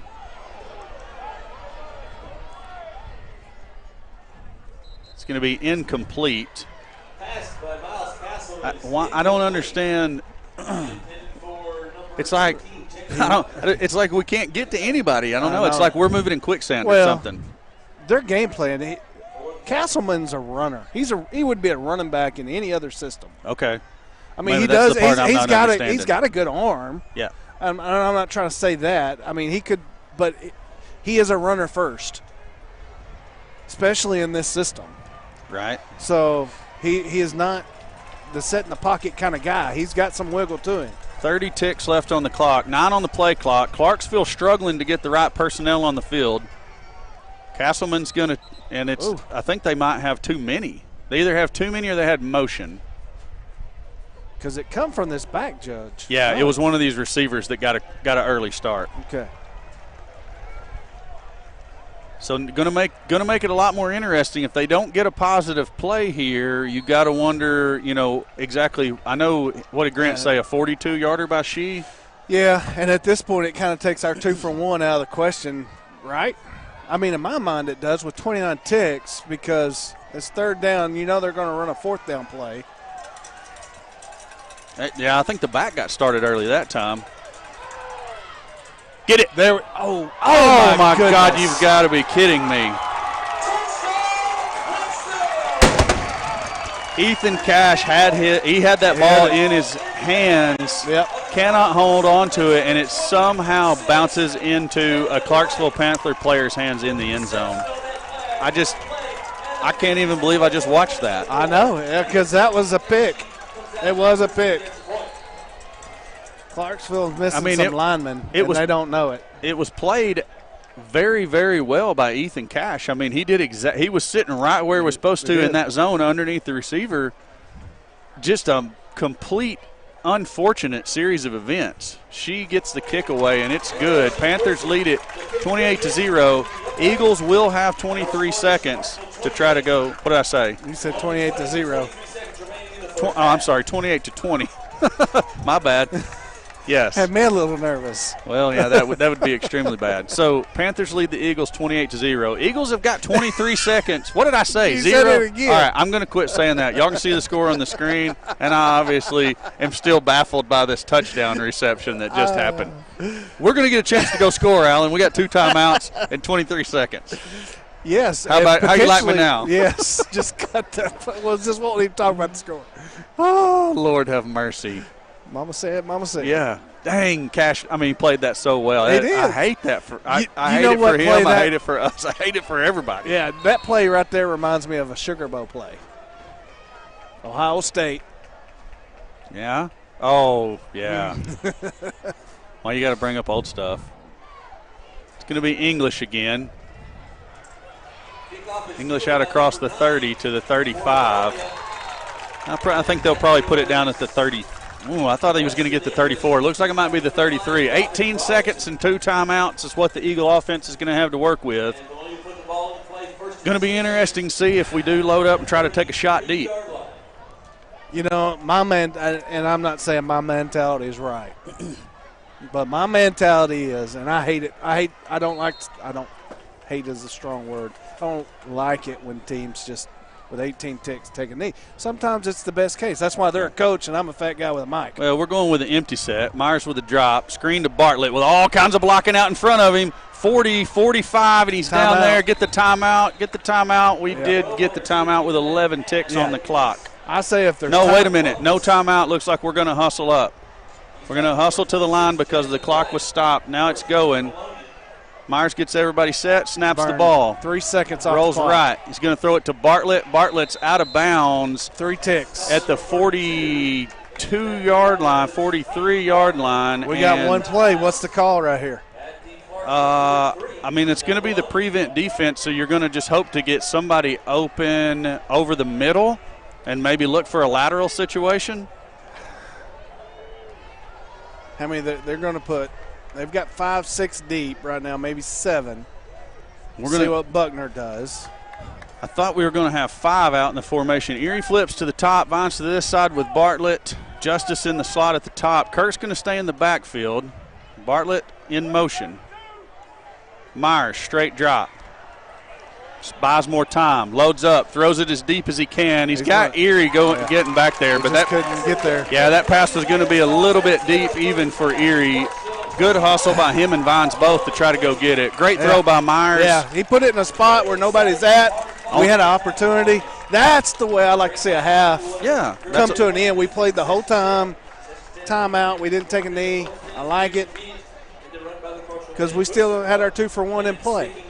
Yeah, definitely. I mean, and we need a little more. Great series of play calling right there to end the half. Wish it would have ended in points. It didn't, so we're going to take a break and get set up for the halftime show.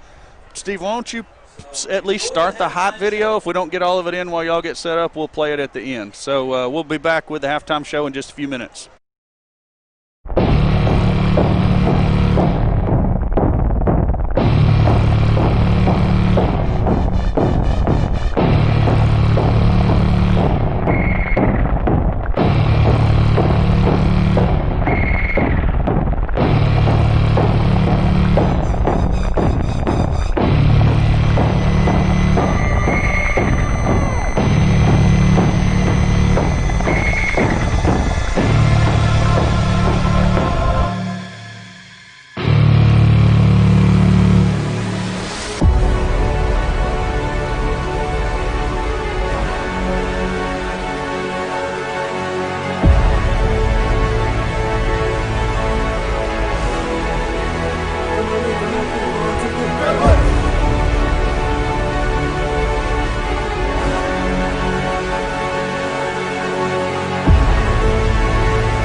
When you're in an accident, sometimes it's hard to make a decision on what to do. At Conway Collision Center, we'd be happy to walk you through this mess.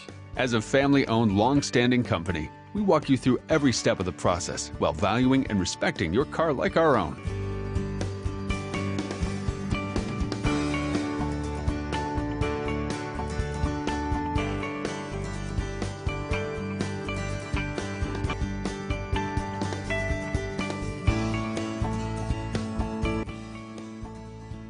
We'll treat your car like our own.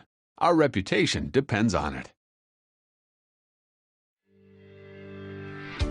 Vilonia Pizza Pro is a locally owned and community-oriented business focused on serving the people of Vilonia. Check in regularly for special deals and new menu items. On Friday nights, catch Eagle Vision Live in the new dining area featuring 4 big-screen TVs. Pizza Pro of Vilonia is a proud supporter of Vilonia football and the Eagle Vision broadcast.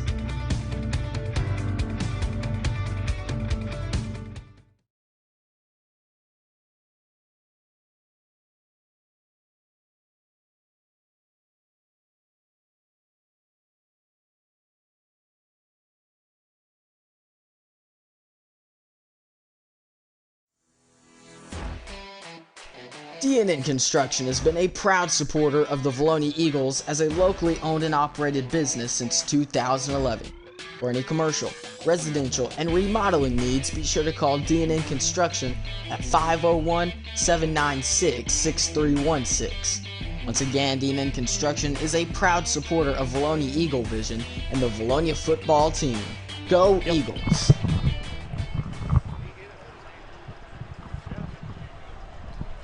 And we are back. It is halftime. Steve, Eagles trail 20-28. We've had 2 mishaps on extra point attempts, Steve.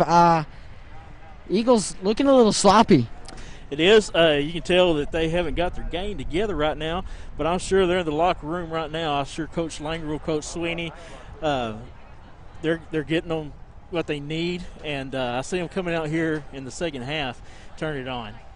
You know, Steve, I would have to agree with you. Really, the only adjustments the Eagles need to make is on the defensive side and really just handle the execution of extra points better. We saw a fake extra point and then a missed snap extra point. So, I mean, it's just little things that are happening here and there that the Eagles need to deal with to come back and take over this game. It's the little things, you know.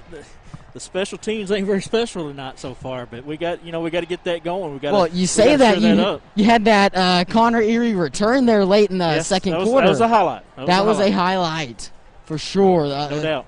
Special teams, a little bit of almost special. Yeah, and you know, we've talked about the defense being so good, you know, the past 3 games.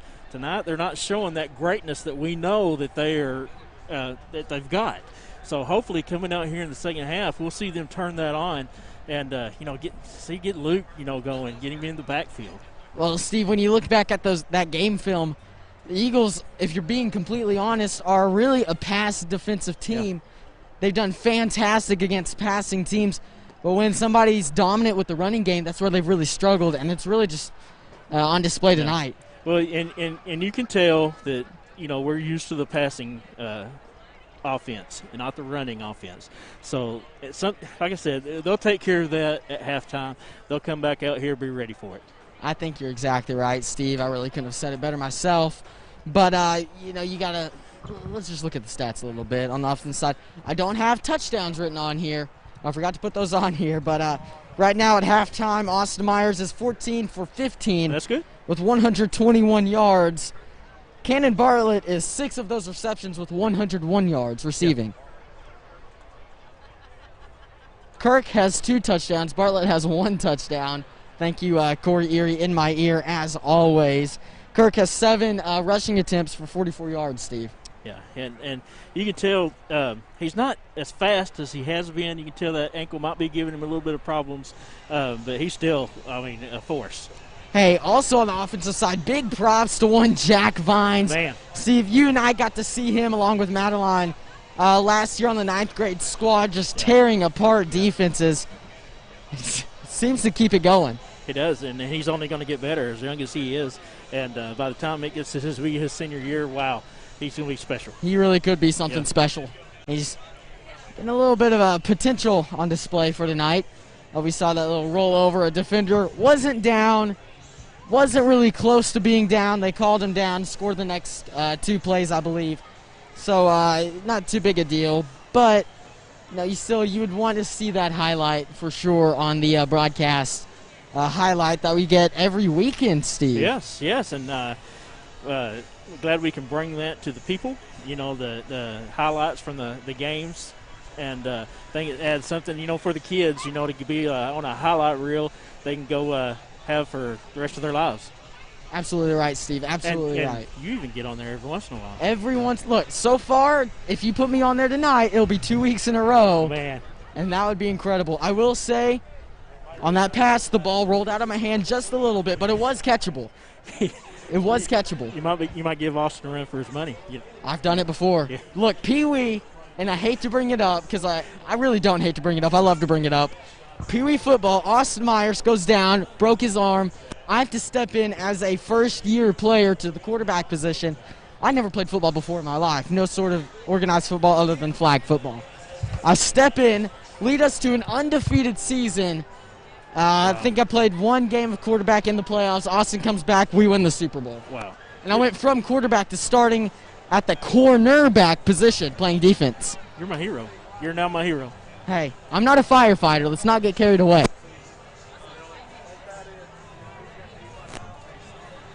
All right, I think we're back. We lost audio there for a second. Who knows how long? People didn't know that we wasn't talking because we have masks on. Isn't that cool?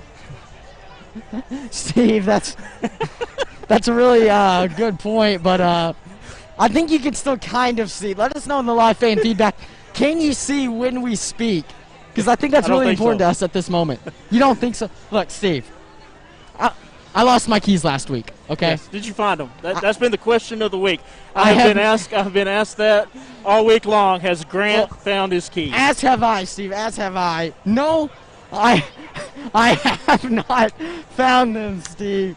And let me tell you, we talked about this last year twice, I believe. These pre-games, half-times, and post-games are really difficult to do with Corey Erie on a walkie-talkie in your ear. In your ear. Yes, I agree with that. Yes. Well, he makes it so much more difficult, but it makes it so much more better, so we really appreciate him for it. And I'm sure one day he will lose his keys, and he will know exactly where they are. We did a signing day this week. We did do a signing day. Shelby Duncan. Congratulations to her. Oh, absolutely. And she did a fantastic job with that interview with one athletic director, Mr. Nick Newman. It was really something special. And from what I hear, there's more to come from that cross-country team. Oh, really? Yes. Hey. Talking to the coach, and he says, "You just wait. There's more coming." So that's what I like to hear. Yes. That cross-country program has been top-notch for several years now, Steve. No doubt. You got some in track. We got some great runners here in Vilonia. Hey, we may one day see Coach Stout's name on that track. I like to see it. Maybe one day. Hopefully next year we'll get him a new track. Hopefully that's in the plans. But yes, I would love to see his name on that because he deserves it. Probably one of the best track coaches around. I mean, he's been recognized nationally even as quite possibly the best track coach, and not only in the state, but I think it was the southwestern area. Yeah, and you talk about Coach Stout. He's not only the track coach, but he's also on the coaching staff here on the football team. So he does a lot. And he's been on the football coaching staff for a long time, dating back. I believe he came around with Coach Jim Stanley. I may be mistaken, but I think that's when he came around. And I mean, he's been a great defensive coach. The Eagle secondary has been one of the best in the state every single year with him. Yes, him, Coach Stewart, Coach Cron. They've all been around for a while. They've stuck with Vilonia through some tough times and through some highlights. And shout out to them guys. Our coaching staff just all around does an outstanding job with these kids. You're absolutely right. And big props to Coach Langle recognizing talent that was already here when he moved on in. Yeah. They're really doing a fantastic job together. No doubt. And, like we say all the time, I mean, this is a team that is on the rise and is only going to get better. We have some young kids that are out there making big plays, and, they're just going to keep doing it, and in the future is going to be fun to watch. Yeah, Steve, you're exactly right. And this whole really a culture change for the Eagles. You lose Coach Ron Young. You come on in. You've got Coach Todd Langrel, Coach Sweeney, and all those guys with the then freshman class moving up to sophomore with Austin Myers, Jamison Hinesley, Seth Kirk, Cannon Bartlett, and so many others moving up with that senior class that was also really just loaded. You got Jaden Wimberly, Nick Lewis, and so many others, Draven Smith. I mean, it was just a match made in heaven as soon as he came on in. And, hey, it works. We miss them guys, and some of them have gone on to play college ball, and they're doing a well job there too. You're exactly right, Steve. And Nick Lewis, I got to give him a little bit of a shout out. Big Nick Lewis fan. We're pretty good buds. He was not the same defensive back that Hingle McCringleberry once was. Are you sure about this? I'm pretty sure. Hingle McCringleberry, go ahead, look him up. He was one of the greatest cornerbacks and safeties, and I believe the 1860s in the NFL. He may have played with the Oilers. I may be wrong, but I think it was the Oilers in the 1860s. Locked down everybody. And, you look at Nick's dad. He was a quarterback here. I don't know if you remember that. The great Greg Lewis. Great quarterback here at Vilonia. So Nick followed in his dad's footsteps and played for the Vilonia Eagles, and shout out to him too. Hey, let's just talk about some great players to come through Vilonia. You've got, right off the bat, you've got to think Luke Gordon, right? Oh, yeah. Yeah. I mean, amazing quarterback, did a fantastic job. Ty Johnston was a really good running back. I love Ty Johnston. He was a part, as well as Luke Gordon, of that championship baseball team, actually. And I've got to say, I don't know that they win that baseball championship without Ty Johnston. Yeah, he took a ball to the dome, I believe, every game of that tournament. Yeah. Well, you look at that team that went to the state finals. With some great players there that went on to play college ball. I can't think of their names right now off the top of my head, but that team was fun to watch under Coach Stanley. They ran his offense to a T and couldn't stop it. You're exactly right, Steve. Couldn't stop him. It was really incredible to watch. I think I was about 6, 7 years old for that. Does that make you feel old, Steve? Speaking of 6 and 7 years old, there was a video that come out by your mom. Oh, the debut of my singing career, I believe. I didn't have a chance to get it. I was going to play it tonight for us. This is a song that will get on your nerves. And it did. It really did. But it was beautiful. Was it not beautiful? If you get a chance, Gina McNews Facebook page, take a look at it. You'll see a very young, look like very handsome, very like your handsome brother sitting back there. No. Well, he was back there as well. But it was a very handsome young boy singing, "This is a song that will get on your nerves." Get on your nerves. Get on your nerves. And it's amazing. And it does. It was extremely effective. I feel for your mom. Corey Erie in our ear as well now. Some things never change is what he says. And look, you're exactly right, Corey. I'm sorry. That's what I do. Let's go to some commercials and look at them.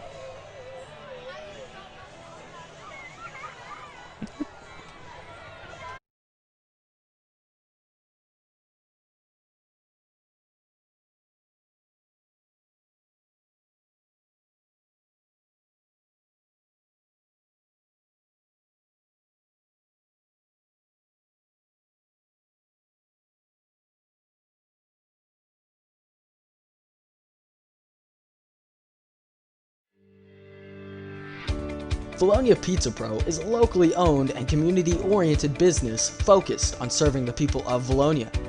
Check in regularly for special deals and new menu items. On Friday nights, catch Eagle Vision live in the new dining area featuring 4 big-screen TVs. Pizza Pro of Vilonia is a proud supporter of Vilonia football and the Eagle Vision broadcast.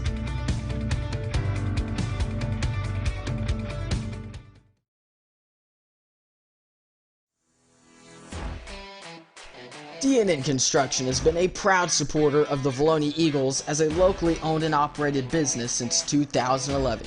For any commercial, residential, and remodeling needs, be sure to call D&N Construction at 501-796-6316. Once again, D&N Construction is a proud supporter of Vilonia Eagle Vision and the Vilonia football team. Go Eagles!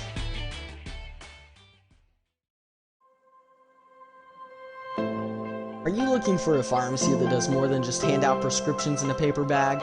A pharmacist that knows you and your family members on a first-name basis? Well, Vilonia Family Pharmacy is a good neighbor pharmacy located in the heart of Vilonia, offering personal, thoughtful care to its customers. Visit or call today at 501-796-2204 and see why they are so locally loved and trusted. The new Hawks homes, you will be amazed the moment you walk in. Check out our website, take a virtual tour of our homes, see us on Facebook. There are hundreds of floor plans to choose from. Our family team is trained to design the perfect home for you. We deliver anywhere in Arkansas and surrounding states. So come on by and visit the Hawks family today. You'll see why we're Arkansas's #1 dealer, Conway and Little Rock. Hawks Mobile Homes, we're home sweet home. About retirement, investments, and your money?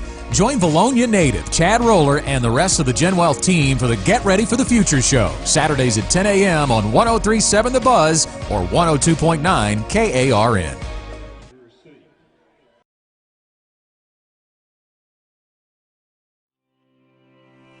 Linda Marie's, your one-stop shop for fabric, makeup, jewelry, fall decor, and more.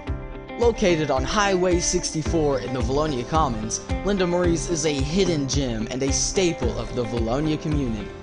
Linda Marie's is always showcasing seasonal deals and special offers, so come see them today. Linda Marie's, a proud sponsor of Vilonia Eagle Vision and Vilonia Athletics. Located on Highway 64 in the Vilonia Commons, Charlie's Corner carries Lucky Brand and Duck Head clothing. Charlie's Corner also offers Oxford golf shirts and polos. Be sure to check out their Razorback apparel as well as Hey Dude and other top name brand shoes for men. Charlie's Corner, always a proud supporter of the Vilonia Eagles and Vilonia Eagle Vision broadcast crew.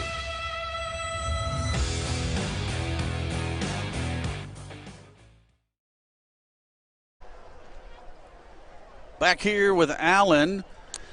We're going to play. Team's just now coming out on the field. They may put another couple of minutes up on the clock to let them get stretched out and ready to go for the second half.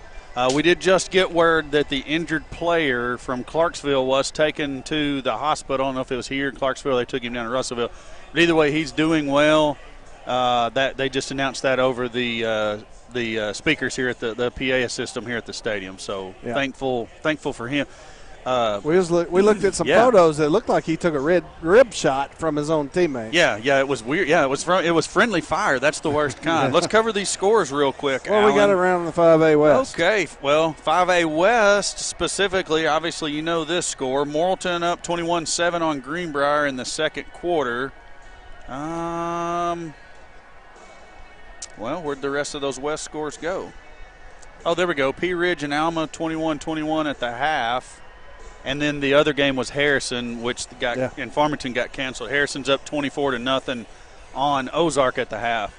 Other games around the 5A specifically is Nettleton and Batesville. Batesville's up 24-6 in that one. Beebe and Little Rock Hall tied at 8 at the half. Wins up 35-3 over Brookland. Camden Fairview by 1 in the second quarter over Hot Springs Lakeside, 7-6. Hope up 27-0 on DeQueen at the half.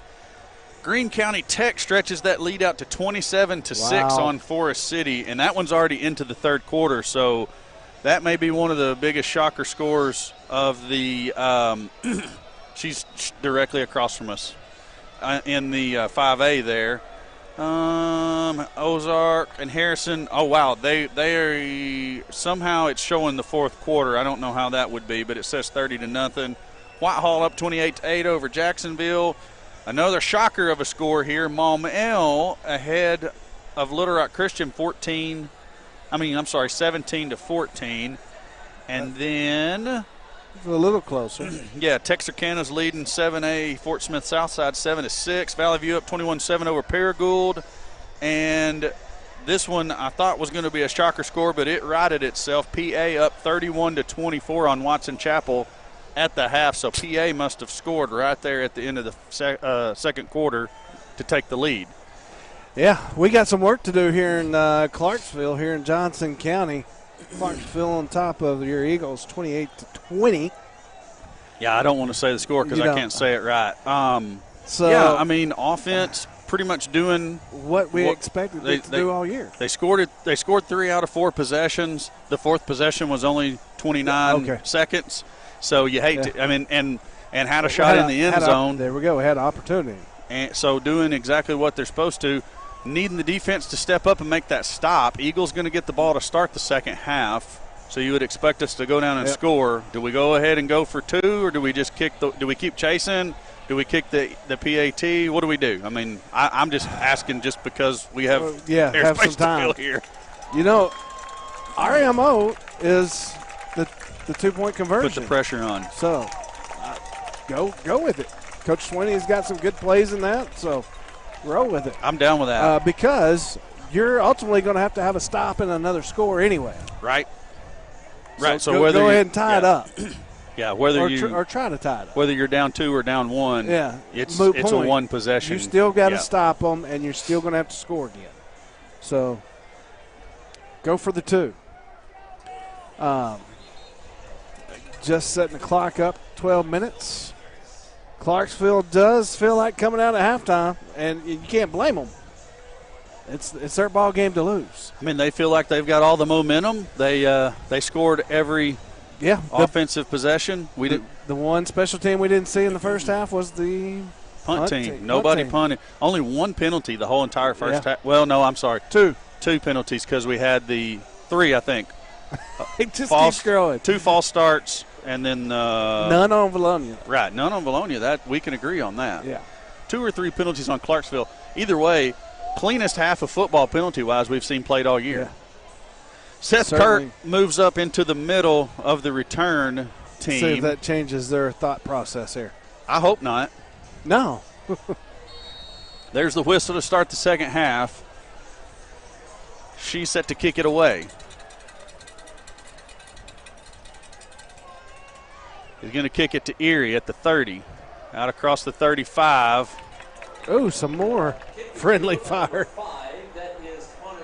Gets out to the 40-yard line. They're actually going to put it down near the 41. Erie gets down and avoids the contact there by Clarksville. That's Robinson coming in to deliver the blow, but he missed Erie.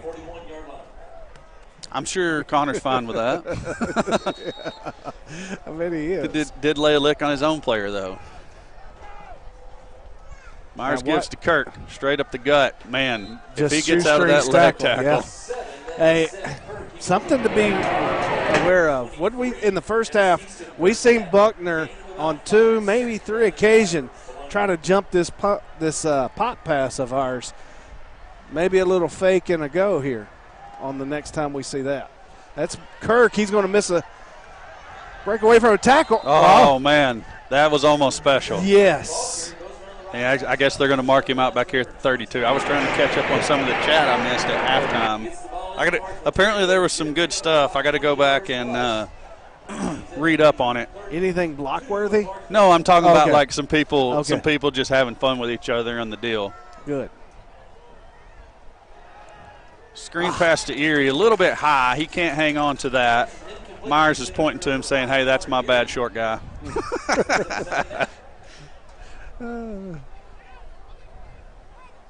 I'll get you next time. Yeah. That's really the It first. was- it That's was- really the first errant pass that. I mean, and it wasn't that bad. Erie got his No. hands on it. Seth Kirk straight up the middle, Still fighting on through his feet. tackles like he always does. Yeah. Going to fight all the way down to the 25-yard line. Bring up a 2nd down and 3. 3rd down. Oh, I was looking at this guy down here. He had 2 fingers held up. I wasn't looking at His hand may be like mine. the. Okay, it's possible. Bartlett in motion. Pop pass to him. Kirk with the kick out did you block. see it? Good. Yeah. Yeah, I sure did. Bartlett gets the 1st down yardage. You like to see that. Them young guys blocking for him on his running and him doing the same thing for the other runners.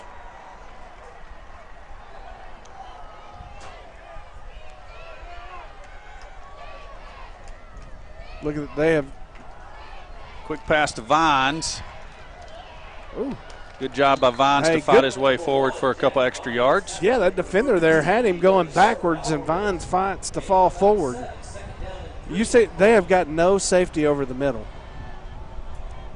What's he doing? He's there now. What's he doing? He's Is he coming down he's in coverage? rotating it over. Okay, I see it now. Fake the pop pass. Right there, right there, Myers right there gonna it throw is. Right. Did you see I Vines see over Vines. the middle? That's Ooh. Brett Justice down inside the 5-yard line. Here he's saying, get up quick. They don't think you're hurt that way. If you get Hey, up fast, it doesn't hurt as bad. They had Vines on the post. I seen it. That backside post is open for days. days. Because the safety is nowhere to be found. It's going to be Kirk up the middle. Touchdown, V-Town. Prime time. Doing what prime time does. Looks like we're going to bring in the leg. No. Yeah. Is it? No, Myers is that's still Cash. out there. That's Cash. I'm sorry. I'm waiting to see what they come out in. I don't want to call the set unless it actually is, because it's a good one. I want to use it properly. Yes, it's the King Kong set. King Kong. Is what I believe is what they call this. Or I don't know if this one's the King Kong or what. Power Eye, anyway. Seth Kirk off the right side, and he's in there. Give him the 2 points. Eagles tied up 28-28. I like it a lot. Outstanding effort by the Eagle offense that time. Getting a little bit of everybody involved. Putting some points on the board, tying up the ball game. I do not see Grant. Do you see Grant? Where's Grant? Grant is in the student section, so I don't see him. His mic's not connecting either. Okay, so with that being said, we are going to flip over here and talk about who sponsored the pregame meal today, How about Alan. that? Who fed our boys? That would be the school, Vilonia School, actually sponsoring the meal for the pregame meal for the players today. So thankful to the cafeteria workers and everybody that was involved in feeding and serving our boys a pregame meal. Appreciate that 100%. Newman set to kick it away. I got some other stuff I couldn't get to here while we were trying to get Grant. See if Newman puts the Bigfoot into it again. Yep. There it is. Bigfoot's his new name. Grant was trying to give him a nickname earlier, but I just gave him one. The Bigfoot. The Bigfoot. That's better anyway. Hey, now the real question is, it's never been a question, can we score on their defense? It hadn't been tonight.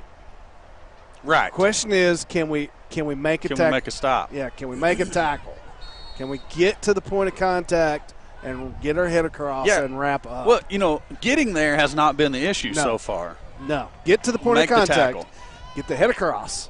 Wrap up. It's that easy. Just ask me. Alvarez. Good job. That was There we Truby go. got back there There we first, go. and there's the convocation of Eagles that Miss Cawthon has been looking for. There they are, Miss Cawthon. She likes Bigfoot. She likes that for a nickname. Yeah, I don't think so. I said that was the King Kong set. They do have a set called the King Kong. I don't think that was it. I think that's just Power Eye. I'll ask Connor what the official name of that Power Eye is. But there's another one that they call King Kong. I'm waiting for it to come out. It sounds fantastic. Another Clarksville Panther coming off the field with a little bit of limp.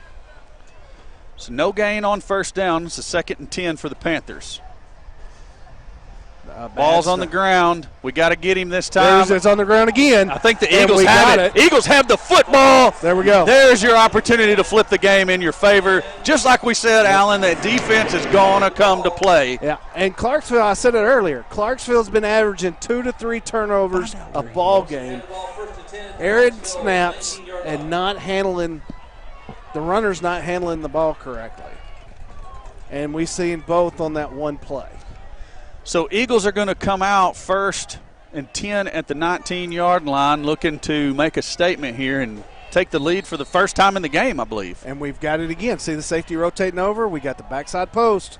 It's going to be Kirk straight up the middle. How about that? Nice. He tried to give him the Walter Payton, but I'll give the tackler credit for getting a hold of his thigh pad and hanging on. He hung on for dear life. That's close to a first down. They're going to call it a first down, so it's going to be 1st and goal from the 9. Kirk again, not much doing this time off the right side, but one of the Panther tacklers going just the wrong way. Flopping. So like I was talking about That at halftime, going to work. a lot, and also several of the, maybe not the linemen, but several of the linebackers and secondary for Clarksville playing both ways, so maybe some of that fatigue starting to set in. Kirk again. That's Bishop coming around the pole. Linebacker coming up there and making the tackles, number 23. I don't have my notes in front of me for some reason. Why did I throw my notes down? I don't know. That was not smart. Bishop blowing up that hole for Kirk. That linebacker slicing in there and making a play. Myers gives to Kirk again. Kirk fighting for yards. He gets down to the 1-yard line. It's going to bring up 4th and down. 1. King Kong? No, that's not. They're sending a sniffer back in. Well, no, they sent 56 in. He went to the line. Oh, yeah, so that's going to bring Millsap back to the sniffer position. Myers going across to make sure he gets the play call. 22 seconds on the play clock, so we got plenty of time on the play clock. Just now getting down to 15. Kirk's going to set up on Myers' right-hand side. Millsap is the sniffer back. Seth Kirk straight up the middle. Touchdown, V-Town! Myers likes it, too. That's power run by Seth Kirk. Prime time, baby. And that's prime time area. That O-line going to work on that series and grinding it out.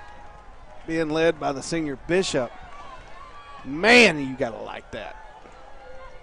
We're going to kick the PAT here. I saw Erie go to Stout and say, hey, man, you got this. So let's see how it goes this time. Stout, great snap. Erie, great hold. Newman kicks it to I-40. My goodness, he brought the big foot out tonight. Eagles lead it by a score of 35-28. And where, oh, where is my buddy Grant? Talk to me. Corey, I don't know if you guys could see it from the booth up there, but Coach Sweeney was up all over everybody on that scoring drive there, just having a blast, even on the extra point. He was yelling, good hold, good kick, boom! And it was fantastic. That was pretty much our reaction up here, too, except I said Newman kicked it all the way to I-40. You know, it was pretty dang close. Indeed it was. Indeed it was. Hey, great job by the defense getting the turnover, flipping this game. Offense goes and scores. Eagles with all the momentum. We'll see how it carries on. Official nickname for Noah Newman, the Bigfoot. I like it. I like it. Count it. It's a done deal. All right, well, here we're going to see what he can do this time. Noah Bigfoot Newman approaches the football. Kaboom. Same result as previously. I love it. I do too. That just takes away that part of their game. Obviously, they got some of their better athletes in the back, so take that aspect away. What would be better right now than another Panther turnover? The answer is nothing. No. I'm sorry. Go ahead. A pick six. Oh, that'd be fine. Same thing. Same thing. I had to, kind of slow right now. That's all right. Had to get my mind wrapped around where you was going and what you was saying. I bring the hard-hitting questions. That's what I do. You're a true journalist. Miss Fulmer would be proud of you. I don't know that there's any of those left. I believe it's actual quarterback back there. Is it Castleman? Castleman, yeah. And it's some kind of I was going to say it's some kind of trick play. Nice job, Archer, chasing him down from behind. 68 Dickerson, the senior 209-pound guard. And we talked about this a little bit earlier. Powell, the center, 301, really the only one with any size on that offensive line. But Clarksville has done a really good job of creating some seams for their running back. They have. I mean, they've got their system, and they do it well. Yeah. And that's what teams like this have to do. The only concern for them is if they ever get down by more than one score. If they get down by more than one score, they can just almost forget it. Yeah, it's trouble. Especially with the way that their defense is just almost completely unable to stop the Eagles' offense. Yeah. Because, if it wasn't for that last drive of the half like we talked about, we'd be perfect on touchdowns per offensive possession. Yes. So, once again, I know we're going to sound like a broken record to this point. It's all right. That's what we do. Yeah. The key to this is getting to the point of contact, getting your head across, and wrapping up, which we didn't do in that last play. Reverse by Buckner. Great job by Trubiano. He had that one figured out. Ethan Cash in there, Keller Schultz in there. I think Ozier was getting up off the middle of that, too. Trubiano coming from the backside somehow. He must be reading something over there that lets him slide through and make that, because he was trailing the play. No gain, 2nd and 10. So we got plenty of time to talk now. Unlike. I know. It's like it's almost easier, because even if you they go fast. Yeah, even if you say something dumb, you've got to say something else, and you're done forgotten that you said something dumb. Exactly. And you see it right there on that play. That undersized line is doing a good job getting a push. Alvarez got 4 or 5 yards while that line in front of him, and then he bounced and picked up another 2 or 3.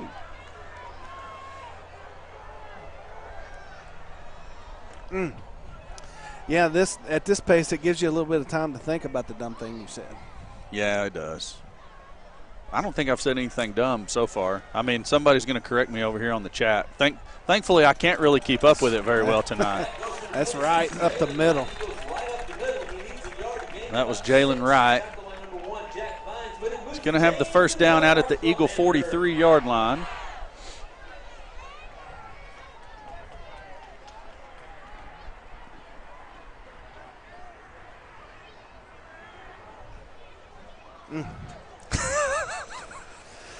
Yeah, me too.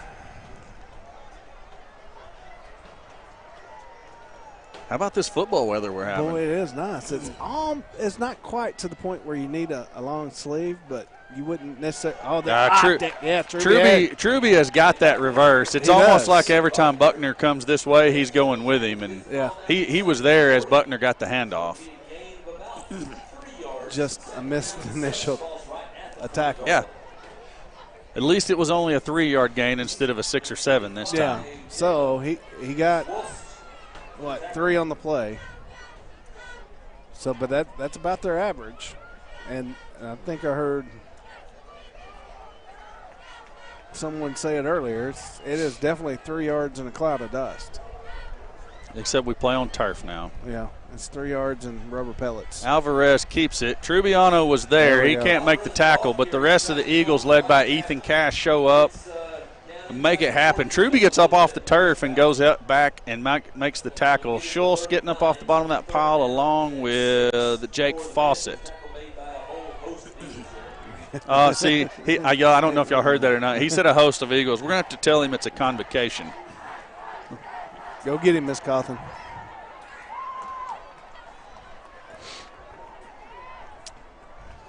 So how's your mama and them? That's what I feel like sitting here waiting for a play. A wholesale shift. Yeah, I thought it was going to be the dude crouched down behind the line. Did you see that? I thought I seen movement, and I guess my eyes deceived me. They're going to be close to another first down. They may get to see the chain gang come out. Nope. First down. It's enough to move the chains and have a Clarksville Panther. Man, they're just sustaining this drive. That's what they do. Yep.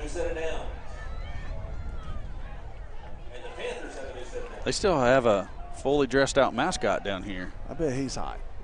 It's kind of, it's a nice cool breeze. It is a cool breeze, but you, sir, have donned the mascot outfit before. I have not.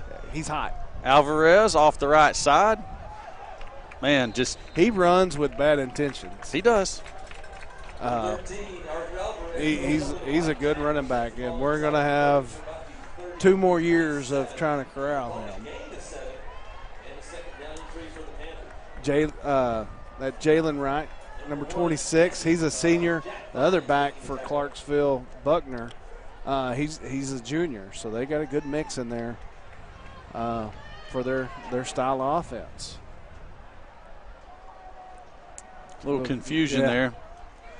Well, no, you take it. You take it. No, it could be just another Clarksville trick play. Alvarez, no, not Alvarez. Right. That's right.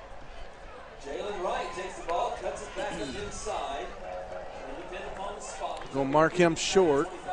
About a half a yard short, maybe a yard short of the first down. It's going to be up 3rd and 1.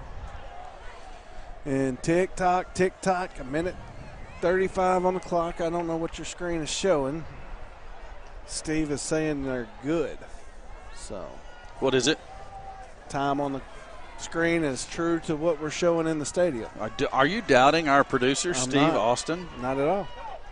But we got to check him every now and again, or otherwise it gets like Wright puts it on the turf again, but somehow picks it up and comes out of there. That gave him enough time for the hole to open, I suppose. I think Wright's the one who's dropped it every single time, isn't it? He was certainly the one that was on the fumble back over here earlier when we got it on the 19. Play clock now down to 20, so they've been running down around 10 before the snap. It's going to hold true here. Yeah, Alvarez just stood up and wait and watch for it to hit 10. Alvarez is going to take it around the right side. Cash was there but can't make the tackle. Ball's on the ground. Now they're going to say the Panthers got it. That was so that's Twice. That's actually 3 times the ball's been on the ground. 2 times Panthers have recovered it and able to maintain possession. I believe it was Josiah Nelson coming up and making the hit that dislodged the football. That's going to be the end of the third quarter. We'll take this opportunity to make a couple of other thank yous. I said that the pregame meal was sponsored by the school. I want to give credit to the cheerleaders who actually got to make this trip this time. I don't think they went on the previous road trip to Maumelle, but actually able to make the trip here. Senior cheerleaders are Madison Harrington, Lexi Rhodes, and Lindley Grady Smith. Junior cheerleaders are Jaden Deloach, Caroline Outlaw, Mallory Reeves, and Reagan Wilson. And then your sophomore cheerleaders are Hannah Atelovich, Abby Beatty, Abby Bean, Ava Bell, Avery Kennedy, Peyton English, Kaylee Forthman, Carson King, Carly Douglas, Jordan Jones, Gracie Slatton, Brianna Wright-Pinnell, Ashlyn Schultz, and Kaylee Wiles. The Vilonia Senior High cheerleaders are coached by Lisa Evans and Judy Cox. Also want to say a thank you to the Vilonia Eagle Football Foundation for all that they do for the football program. If it weren't for the Football Foundation, you wouldn't be watching us right now because there would be no live broadcast, as Football Foundation was the one who had the vision to get a live stream broadcast going. Thankful to those guys who were had the foresight to get it going and call myself and Alan and the other folks in to help get this thing rolling. A couple of special sponsors helping us out that very first year to get the equipment purchased. So thankful to the VAF.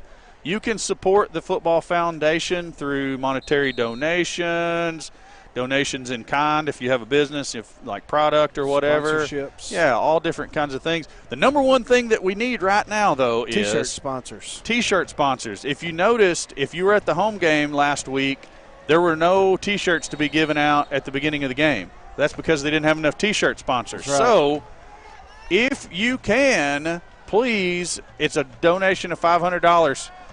Get on the chat and tell us, call me, call Alan. We'll get you hooked up with who you need to be hooked up with. There we go. To get your business's name on the back of the T-shirt. Reminder, that's $500 sponsorship, 6 sponsors per T-shirt, 150 free T-shirts given to fans. And I see those things all over the place, all the way back to one of the first years that I remember them doing it. Yeah. It's going to be a 3-yard pickup, going to bring up 3rd and 5. You certainly think this is 4-down territory for Clarksville. They're thinking 6 here, not a field goal. Yeah, I was going to say, I don't think you'd see them bring out the field goal unit at this point in the game. We need a negative play. Did you happen to see my Vilonia roster? Nope. That's going to be Castleman. Pitch, and ball's on the turf. Alvarez falls on it. That was a late and ill-advised pitch. Well, that's the way they run that option play. Well, that's – and he pitches it late, and they've been successful pitching it late. That looks like Pee Wee football. Well, they want to draw the contact at Castleman. Yeah, but I mean, there's like 3 Eagles out there. But that one, yes, maybe a heartbeat late, but they're wanting to draw that in as close as possible. Now that's just by watching film and my assessment of how they run that option play. Yeah, the play clock's down to 2-1. They're going to call a timeout. Panthers. They're doing everything in their power to shorten this game. Yeah, the Panthers do take the timeout. And if Grant's microphone will connect, we'll talk to him. But maybe it's not going to connect, so he can start walking this way while Steve plays a quick commercial. Linda Marie's, your one-stop shop for fabric, makeup, jewelry, fall decor, and more. Located on Highway 64 in the Vilonia Commons, Linda Marie's is a hidden gem and a staple of the Vilonia community. Linda Marie's is always showcasing seasonal deals and special offers, so come see them today. Linda Marie's, a proud sponsor of Vilonia Eagle Vision and Vilonia Athletics.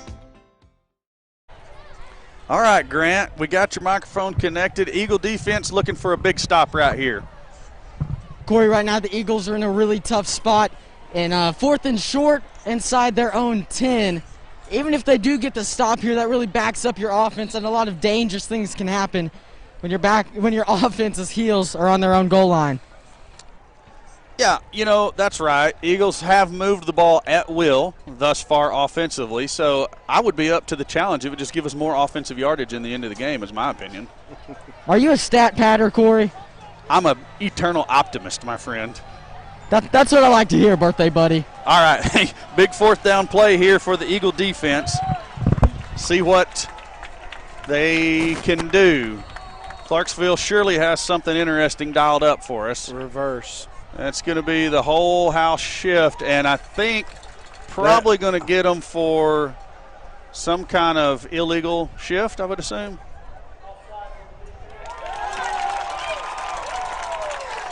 I'm going to need to see a replay on that, Steve. Yeah.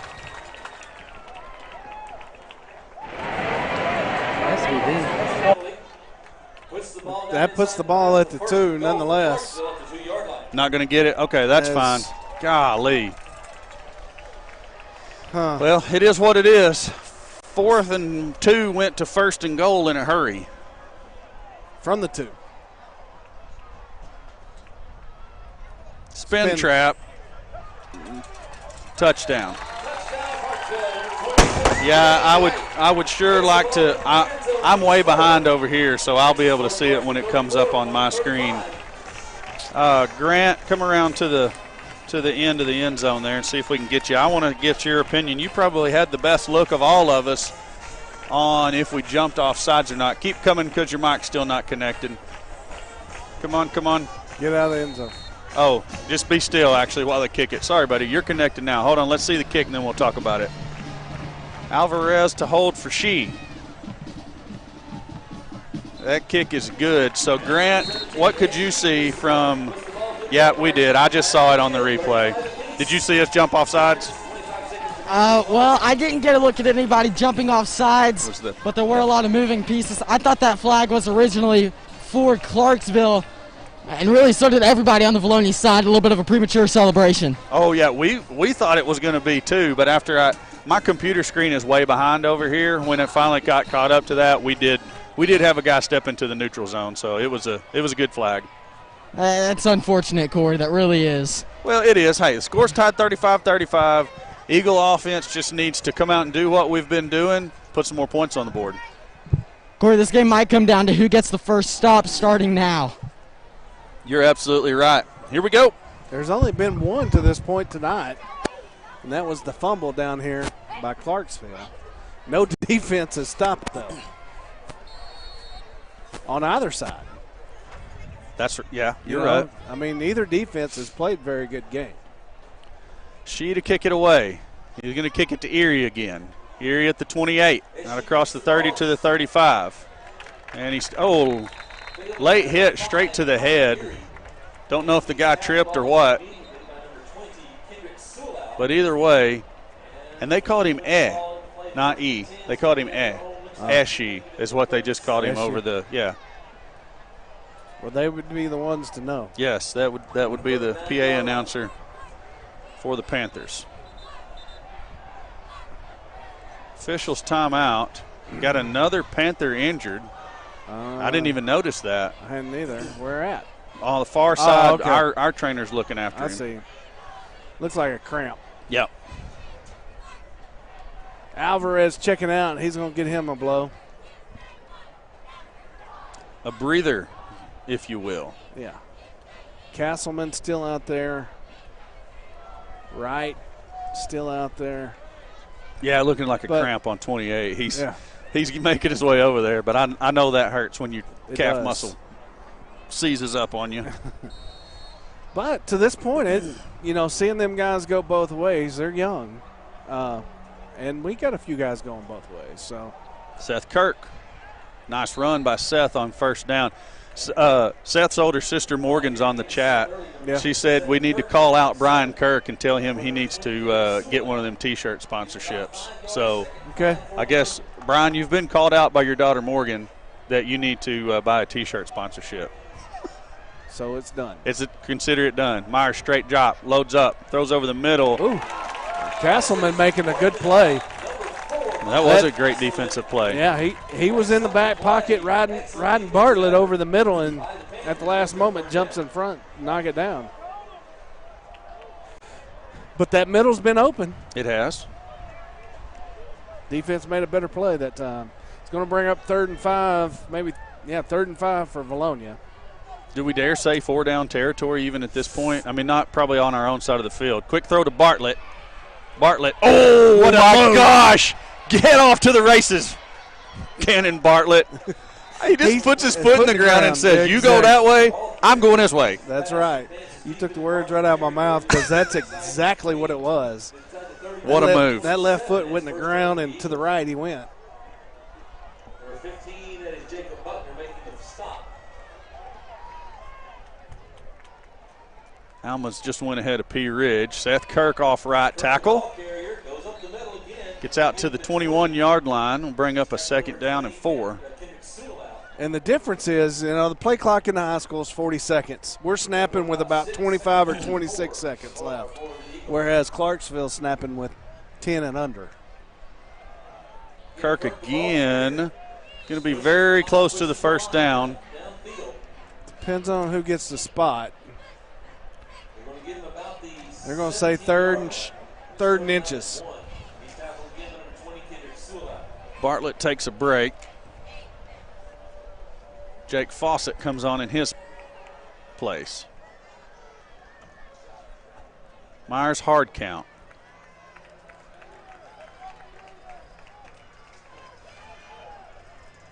Definitely 4-down territory now. But you don't need 4 downs when you got prime time in the backfield. And they had him, again, like we've been saying to us, they had him wrapped up in the backfield, and prime time makes a miss. Ball's at the Clarksville 13.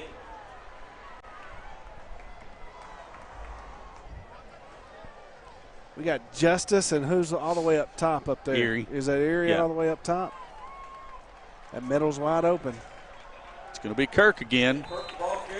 Man, not much on that one. Where's we need to get Tim to step out here and tell us how many carries Kirk has. I know he had 30 last week. That was crazy. Yeah. He's got to be creeping up on that again this week. Getting close. Ooh, a little bit of a little altercation going on back here behind the fence, Alan. Do we now? Yeah. Eagles are going to take a timeout, and we will – let's roll commercials so we can watch this, Steve. The new Hawks homes, you will be amazed the moment you walk in.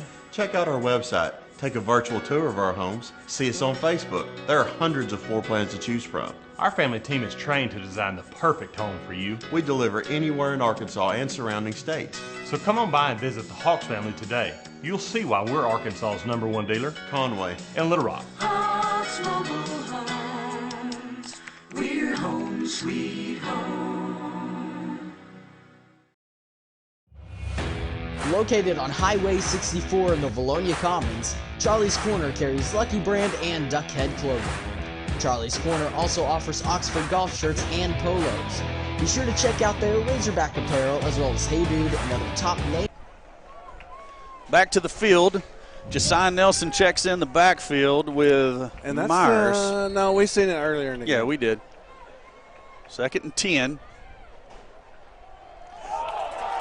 Dadgummit. Nelson puts the ball on the turf, and the Panthers recover it.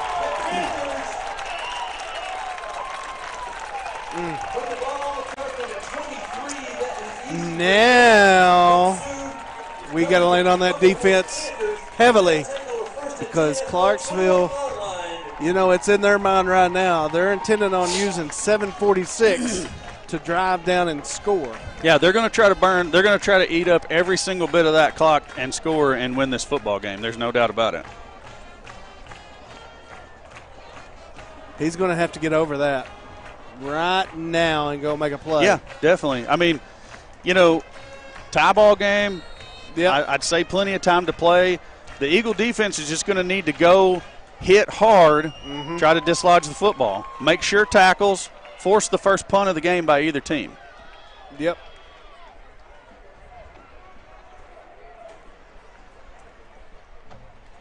Ball's on the ground. Is that Trubiano back there to first one? I know Nelson's back there. I think Truby was the first one back there. There was a convocation of them back there. So that's going to be a 4.5 yard loss. 4 yard loss on first down. So going to bring up 2nd and 14. Castleman does check into the game, so it's potential. I mean, if they're going to throw, it's going to be with him in the ballgame. We better cover down the field is what you're saying. I'm trying to keep one eye on what's going on behind us and one eye on the field. Alvarez motions back into the backfield. It's going to be Alvarez on the misdirection play. He's going to get back close to the original. Actually, no. Still short of the original line of scrimmage. It's going to bring up a 3rd and 11 now for the Panthers. It's like watching a live PD. I mean, just live. Yeah, it is. It's like an episode of Cops going on right here behind us. Even though they don't play that show anymore, which I think is completely ridiculous. It was high quality watching. Play clock down under 9:10. Wow, now they're going to say just kidding, and I mean they're just like we said, they're trying to take up as much clock as possible. Clarksville calls the timeout. So we will try to find Grant. I found him. I see him. But, yeah, buddy, your microphone is not going to connect right there. Let me hold this thing up and see. How about that? Yep. No, I got you. Talk to me, buddy. Oh, nope. It is good to be back from about the 20-yard line.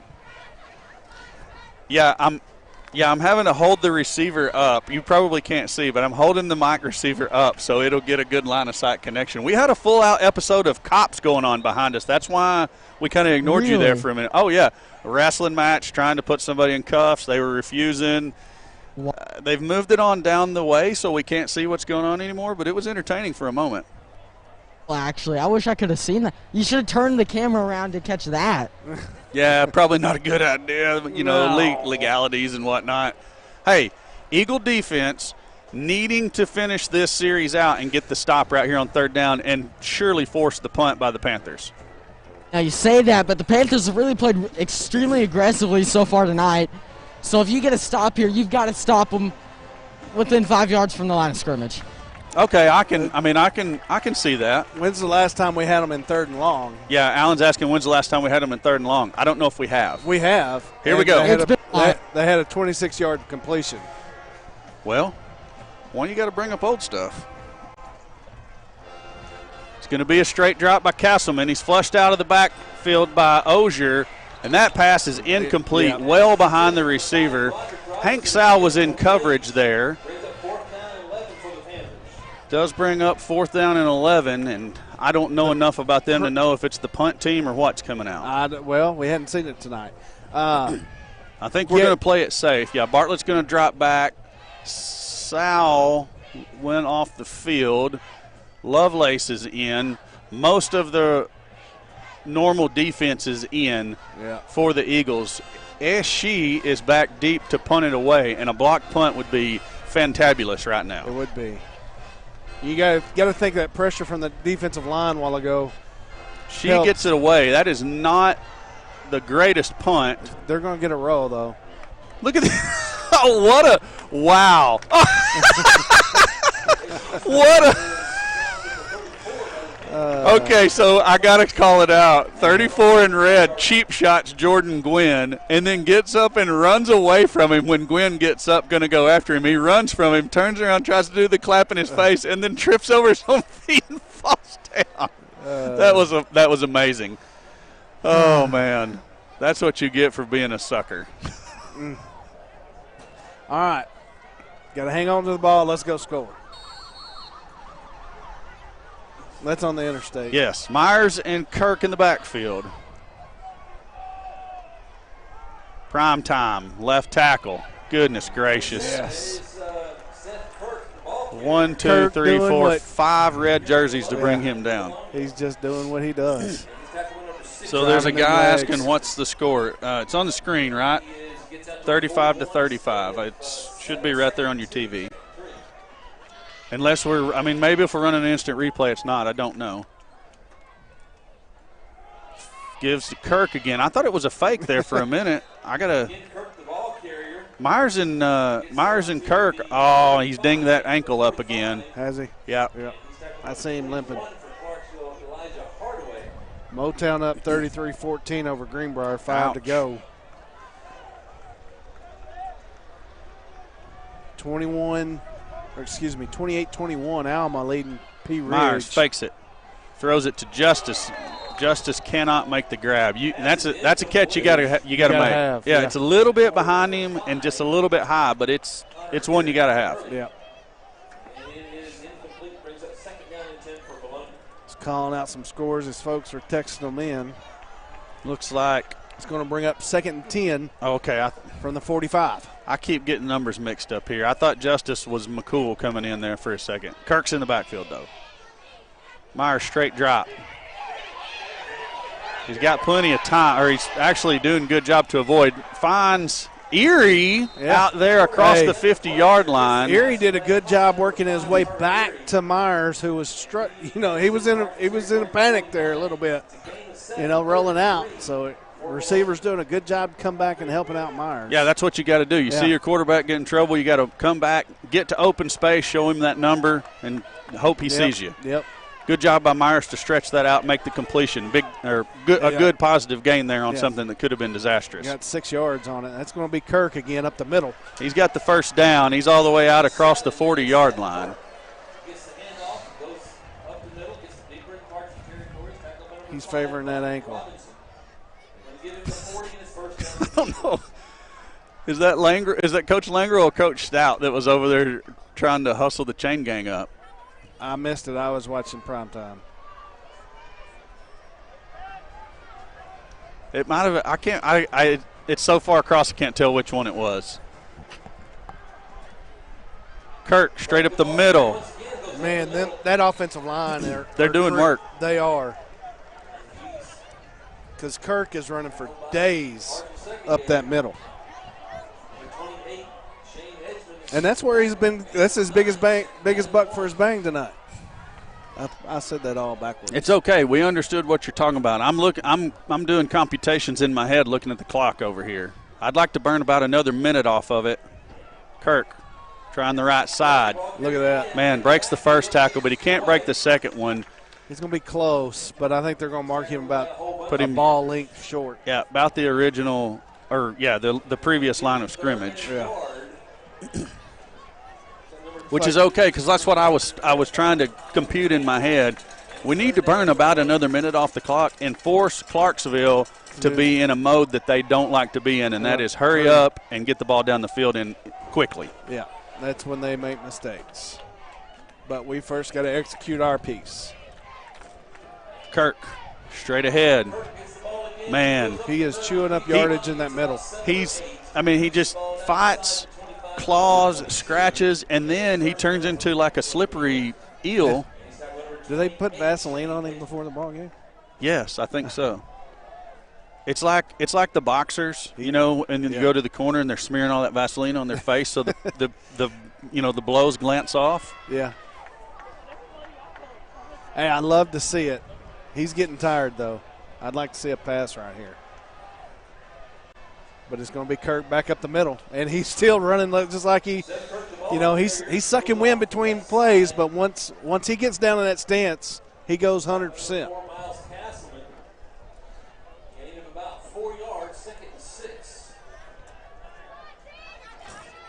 Vilonia's slow rolling in a little bit now, to your point, I'm fine with that. I mean, because we're in Bigfoot territory now. Yes, sir. Now that I'm so glad that we came up with that nickname, because in Bigfoot territory is the best way to describe it. So we may not see Myers. Yeah. So here's what I just saw. He moved it to the middle of the field. Well, not that, but the coaches just told, they are all just pointing. Kirk's taking it to the right. Kirk's taking it to the right. So they've kind of got our little zone read figured out there. Yeah. But I think our coaches are going to. We're taking our time. Yeah, I think they're going to let some time roll and maybe even take a timeout here. What are we looking at? A 37-yarder? We're actually bringing in the Tebow package for the first time this game. 6 seconds on the play clock. Bartlett's your quarterback. Has the football. Fakes to Kirk. Slips out of there. Not enough, though. Nope. Not enough. A couple of yard pickup. It's going to bring up 4th down and about 6. And I see a clock being ran down to a play clock being ran down to 0 here. No, Clarksville just took a timeout. Okay, well. And that was their last one. So there's 48 ticks on the game clock here. Clarksville doing. I mean, I'd call a timeout in that situation if I had one. So you can't blame them for that. No, I think it's the right call by Clarksville, yes. So the ball is spotted just inside the 20. So what are we looking at? 37, 36. Yeah, so Clarksville takes their final timeout. That's exceptionally not good for them if they do get the ball back with a chance to go down and win. 48 seconds left on the game clock. It's going to be – I've got to believe it's going to be Bigfoot coming out to kick for the go-ahead points. I mean, yeah. Kirk is gassed. Yeah. Unless it's some kind of trick play. You don't want to put it in the air here and necessarily and something bad happen, which, I mean, if that's what they choose to do, then that's fine. Yeah. I mean. How many carries for Seth, do you know? Statisticians getting some numbers for us. 29 carries for Kirk unofficially. Yep, Bigfoot comes out. Erie's going to hold it. Stout will snap it. So we need a good snap. Noah Bigfoot Newman puts the tee down at the 26. So 36 yards. Erie looks up. Bigfoot says, bring it. There's the kick, and it is no good. Wide right. Wide right. The snap looked good. The hold looked good. Plenty of leg. It was almost like one of the Clarksville players took off early, which, I mean, he wasn't by any means offsides. He was just coming in to try to jump and get a block, and it's almost like that kind of messed up the rhythm there. I don't know. It messed up my rhythm. We got the look we wanted. So some prevent defense, and now we got to play for overtime, high school overtime.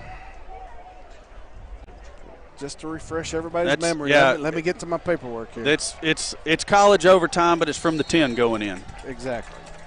You got it. You get it at the 10-yard line. You got four plays to score. 44 ticks here.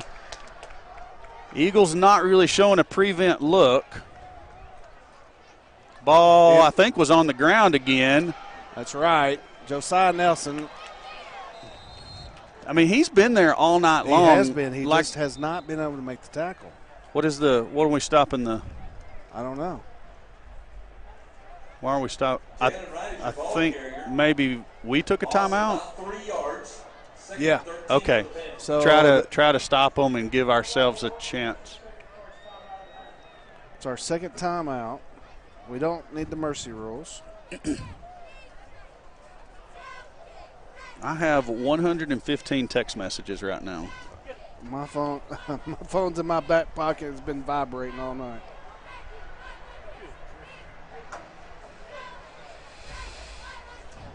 What you digging for, buddy? I'm looking for my official rules. What do you want to know? I'm like they don't call me the rule book for nothing. Yeah. Here, let me find my piece of paper, Mr. Rule Book. You gonna start quizzing me? I'm looking for the overtime rules. And I know it is similar to college.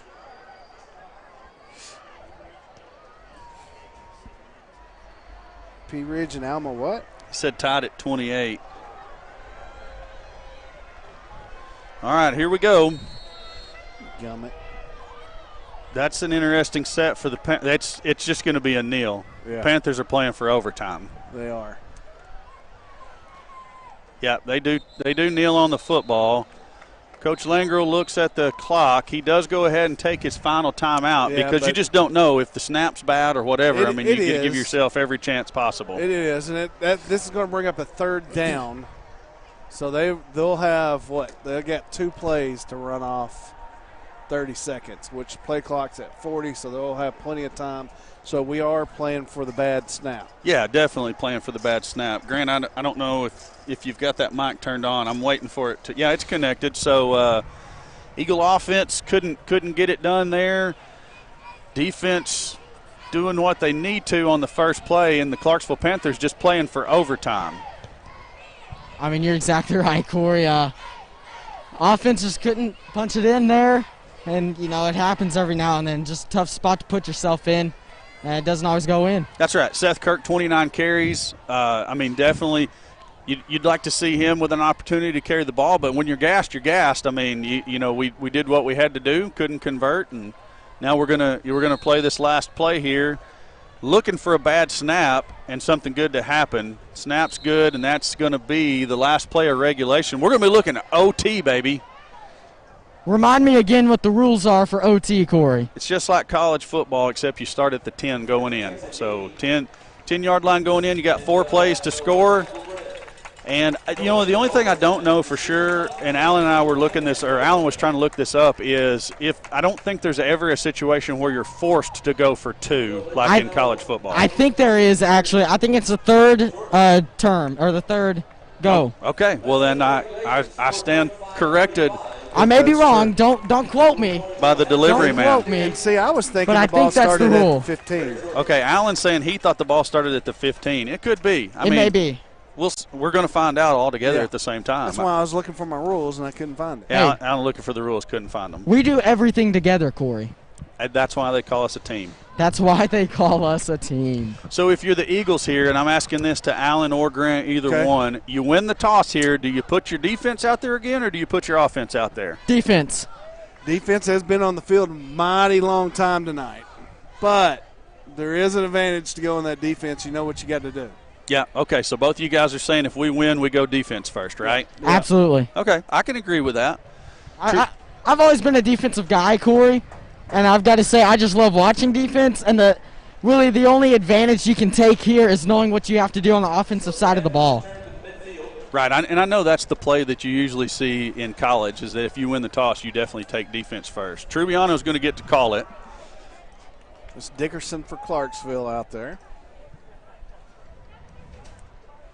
Looks like the Eagles won the toss. I think. Yes, Eagles. Well, talk to me. What he said something, but I didn't hear. What did he say? Could you understand him, Grant? I think Clarksville is playing defense. Okay, well, I could have swore he pointed at Truby when the coin toss. Well, he pointed at both players. Oh, okay. Well, the world may never know who actually won the toss. It has been an unorthodox game for the umpiring crew. Yes, correct, sir. All right, well, Eagle offense going to go out. Well, that is not the Eagle offense. That is the definitely defense. The Eagle defense. Well, now, saying that, Corey, you know what situation this is, right? What? This is 9th grade conference championship against the Greenbrier Panthers. Overtime, defense goes out first, gets a stop. Austin Myers finds Campbell Ozier in the back of the end zone to win it. Yes, except I don't see him finding Ozier this time in the back of the end zone. Look, that's a good point. All right, here we go. 1st and goal at the 10 for the Panthers. So the 10-yard line was correct. There is no time on the clock. It's untimed downs. Yeah, the only thing will be a play clock. First play was it right? Yeah. He's still up. And he's just bouncing. That line is able to get a decent amount of push, and he's just going in behind it and dipping and dodging until he finds a crease. So he picks up, appears to be a yard. I'm trying to look at the stick all the way across the field. So there was a guy asking what the deal was on the field goal. The field goal was higher than the bar. It was just wide right of the it had plenty of leg. Upright, the right upright. Yep, plenty of leg. 2nd and goal from the 9. Unbalanced set by the Panthers. Buckner, reverse.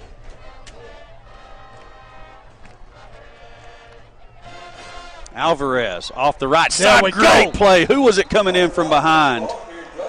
Ethan Cash Money. There we go. It's going to bring up 3rd and goal from between the 9 and 10. Castleman checking into the ball game. You know, 22 is cramped up bad over here on the sideline. Yeah, so that brings in a whole other dynamic with Castleman in there. You got to, and they're actually going to go to the spread. Yeah. 3rd and goal from the 9. Castleman looks, flushed out of the pocket, being chased. Got Eagles all around him. He's going to go down back at the 12-yard line. Get out of there. Go back to our side of the ball. All right, good. That's why you got to get them in the 3rd and long, 4th and long situation. It makes them do things that they're uncomfortable with. So they're going to bring Shee out for the field goal. Number 17, S.Shee, comes in for S.Shee. the Commanders to attempt the field goal from the 19. Did I say it wrong again? I don't know. Oh. I just heard it over the PA and said it for some reason. Bring up a 30-yard field goal. That's no good. That's not even close. So, that's why you go on defense. Exactly. Now, all you got to have as the Eagles offense is a field goal yourself, but I expect us to go ahead and punch it in and win this thing. It's prime time right now. Well, you want to know what I was thinking? First play action and see if you can get them, because everybody's thinking it's going to 27. Play action, run some slants, you know. Yeah, that middle's been open. I'm totally fine. Behind the linebackers, yeah. They're not dropping. They're diving down on prime time. That creates that huge gap. Now, Castleman did make a good play over the middle earlier in the game. Yeah, I've got no problem with primetime getting the ball. I'm just saying you might catch Clarksville sleeping and just get the easy pitch and catch for the touchdown. Yeah, no, good look on first down. Okay, so this is interesting. We asked for the ball to be put on the left hash. There's got to be a reason. Look at that split. We've got two there. sniffers.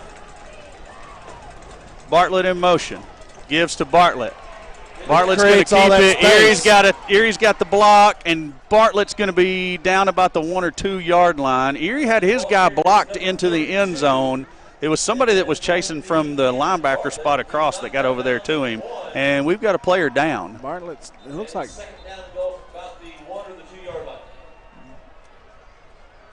Is it Bartlett that's down? I think so. Grant. Cramp. Okay, good. See the trainer over there stretching. So, Grant, if you can move into a position where I think it's just a cramp, so we're probably okay. But the mic's not going to connect, so we'll have to catch you here in a moment.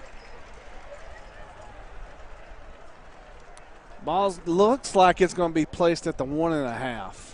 And, I mean, everybody in the state of Arkansas expects it's inside the 1. Yeah, it's in. Yeah, I see it now. Everybody in the state of Arkansas expects it to be prime time. Up the middle. Well, who's coming in to be in the sniffer back? This right here is actually probably this might be that King Kong set. I don't know. I'm going to have to get some clarification. Somebody we didn't like the play call there. Clarksville called the timeout, actually. Clarksville did? Yeah. Okay. Maybe they just wanted to see what we was going to come out in. Yeah, I think so. Yeah. I tell you what, Clarksville come to play tonight. Walking into this, we said it could be a setup game, and it was all. If we get lucky enough to pull this out, it is that. Definitely this week we leaned on that offense because Clarksville held up. I bet they was above their average. They was a 235, 240-ish average yards per team rushing per game. So I guarantee you they hit that. So yeah, I would think so. So Erie's very wide at the top, and Vines is going to be very wide at the bottom. They're just creating big gaps. Two sniffers. It's Millsap and Archer. A lot of beef on the line. Kirk's in the backfield. Myers gives to Kirk. Touchdown, V-Town. Eagles win it 41-35. Wow. What a game. Now, I think we've got to we should get an opportunity for the conversion because of the tiebreaker points. Yes, that's what I was trying to say. Yeah, we're gonna set up to kick the extra point. So I was a little bit premature there saying that we won it. Coach Buckner is not happy about something. They're in the stadium. They're not sure why we're kicking the extra point. It's called tiebreaker points. Newman's kick is good, so Eagles will win it 42-35. Wow, what a game! I did not expect. My prediction was that the Eagles were going to score 42, but I certainly didn't predict 35 points by the Panthers. No, and the talk before the game, if you listen to a lot of folks, that was the prediction was 8 points, and they were pretty close to it. So maybe it's just some of our hometown calling. What do you mean? No, thinking we should have won by more. I was saying some of the talks before the game. Yeah. Depending upon what show you listen to. Yeah. Said 8 points was the game. You got to give. the Panthers credit. Yeah. I mean they played hard. Their backs ran hard. They did what they do. But and they done it well tonight. Yeah, they did. And Eagles offense just proved to be way too much for the Panthers. Yeah, they just could not stop. So here's some unofficial stats. Okay. This is just what we've kept up here. Myers passing 19 of 23, so another super accurate night of passing, high percentage completion passes for 156 yards. Seth Kirk 30 rushes again. That's 2 weeks in a row with 30 carries. The biggest one being the final one of the night for the game-winning touchdown. 128 yards for him. Now here's the deal. 5 rushing touchdowns for Seth Kirk. That's a phenomenal effort. Do we even have to discuss who the player of the game's going to be? No. Yeah, no secret there. That'll be revealed in the post-game show. Bartlett, leading receiver, 9 receptions for 141 yards and a touchdown. And I think Bartlett also had a rushing touchdown. No, it wasn't rushing. It was on that. Yeah. So 5, 6. Yeah, I can't count. We all knew that already, though, right? Yeah.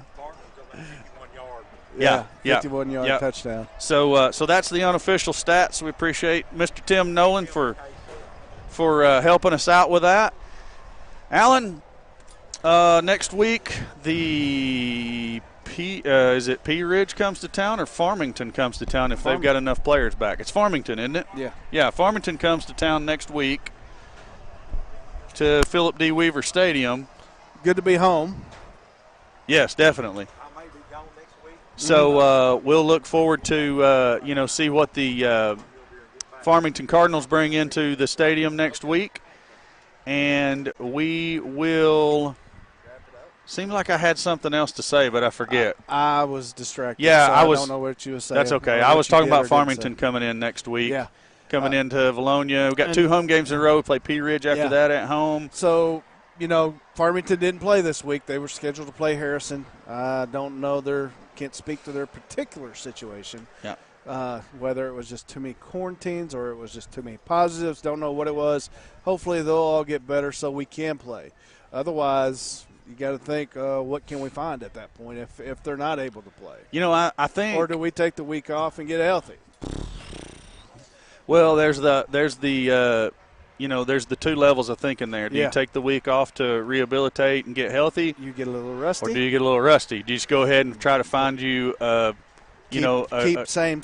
A game, maybe, not a really, really tough game. But, I guess if you're really looking for a game, you just take what you can get. Exactly. Two different lines of thought there. Let's just hope that Farmington comes to town and we play our conference game. Yes. You know how many games in a row this is? Wasn't the last time Clarksville beat Vilonia? I don't know. Well, since Max Prep has been keeping stats, it has not happened. we're 9-0 against Clarksville. I never remembered. I don't even remember a game being this competitive. I don't think in my recent memory. Was there one? I looked at the scores today, but I can't recall off the top of my head without having it in front of me. I mean, but even in I did know we led the series 8-0 before tonight, and this is the closest one I can remember, and I go back at least to 13. What about the 1-win year? Was that how close was that one? Anybody know? I don't recall that one. Okay. All right. Well, I tell you what, Grant has made his way back up to the press box. We couldn't get him on the sideline there during that last drive. Microphone just didn't want to reach all the way across the. We didn't see you there, buddy. Sorry. Anyways, I'm going to sign off. Are you signing off? I'll be out. Alan's signing off. All right. Join us next Friday as Farmington Cardinals come into Vilonia, and we'll see what we got there. We'll be live about 6:15, 6:20 with the pregame show. Steve, do what you do, and they'll come back for the postgame show.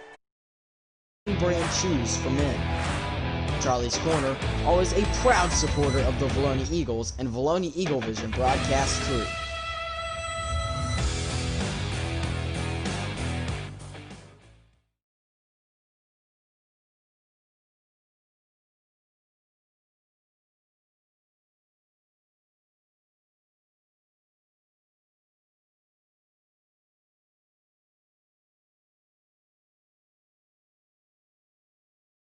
The new Hawks homes, you will be amazed the moment you walk in.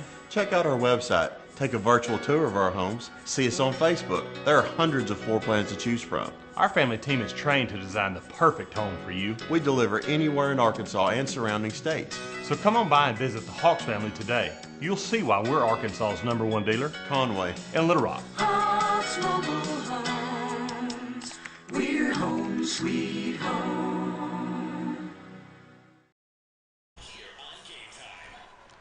And welcome back, Steve.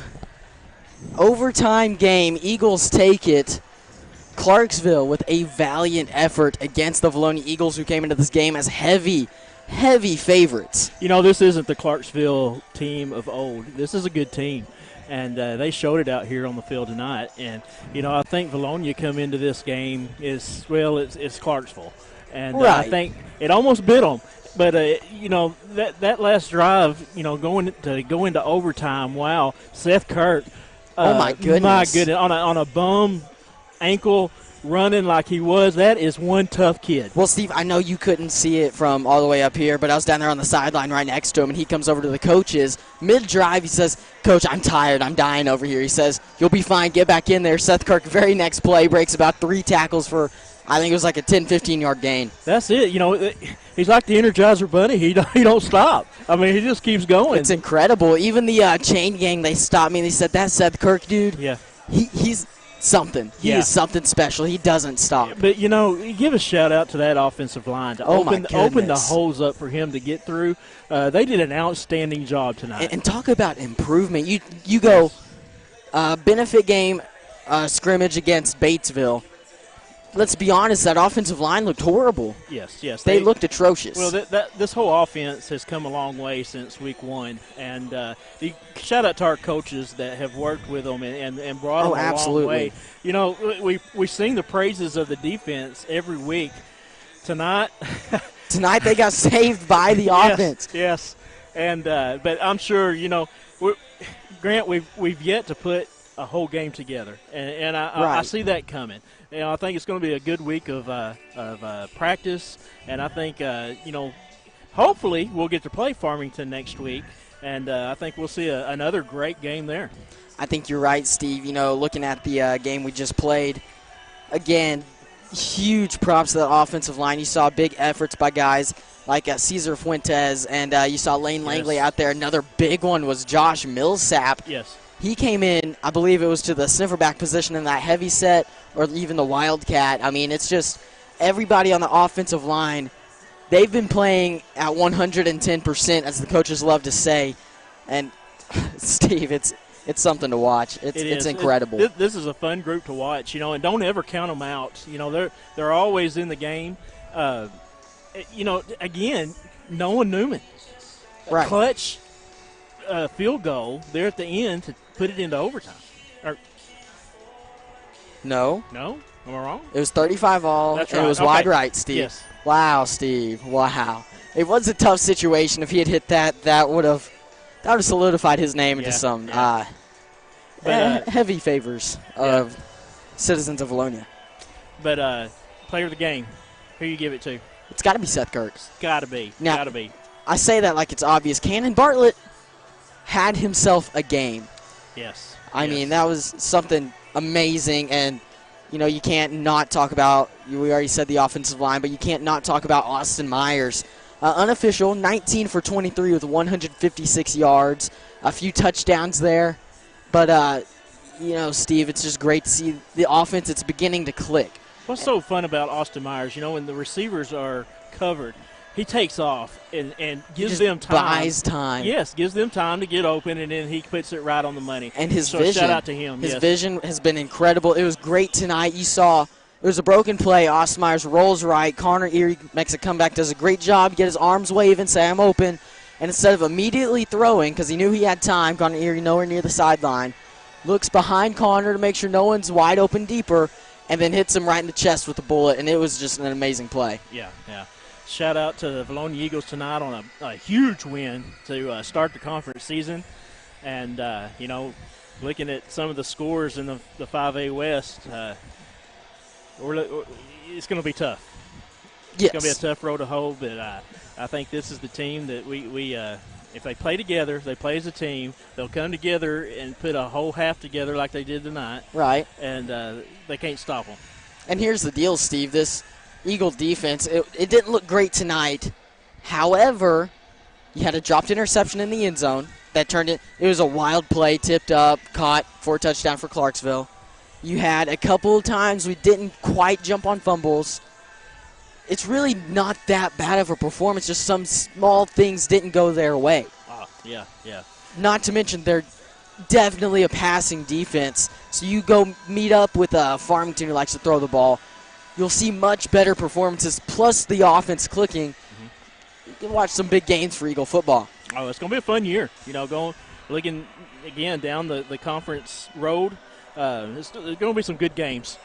Hey, you're right, Steve. Let's go ahead and close it out once again for the last time tonight. I am Grant McNew alongside Stone Cold Steve Austin, Corey Erie, Alan Wade, Tim Nolan, the stat man, and the one and only Mr. Duff. Don't forget about the greatest cameraman in 5'8". Ben Duff. That's right. One Benjamin Duff. He's overtaking you, Steve.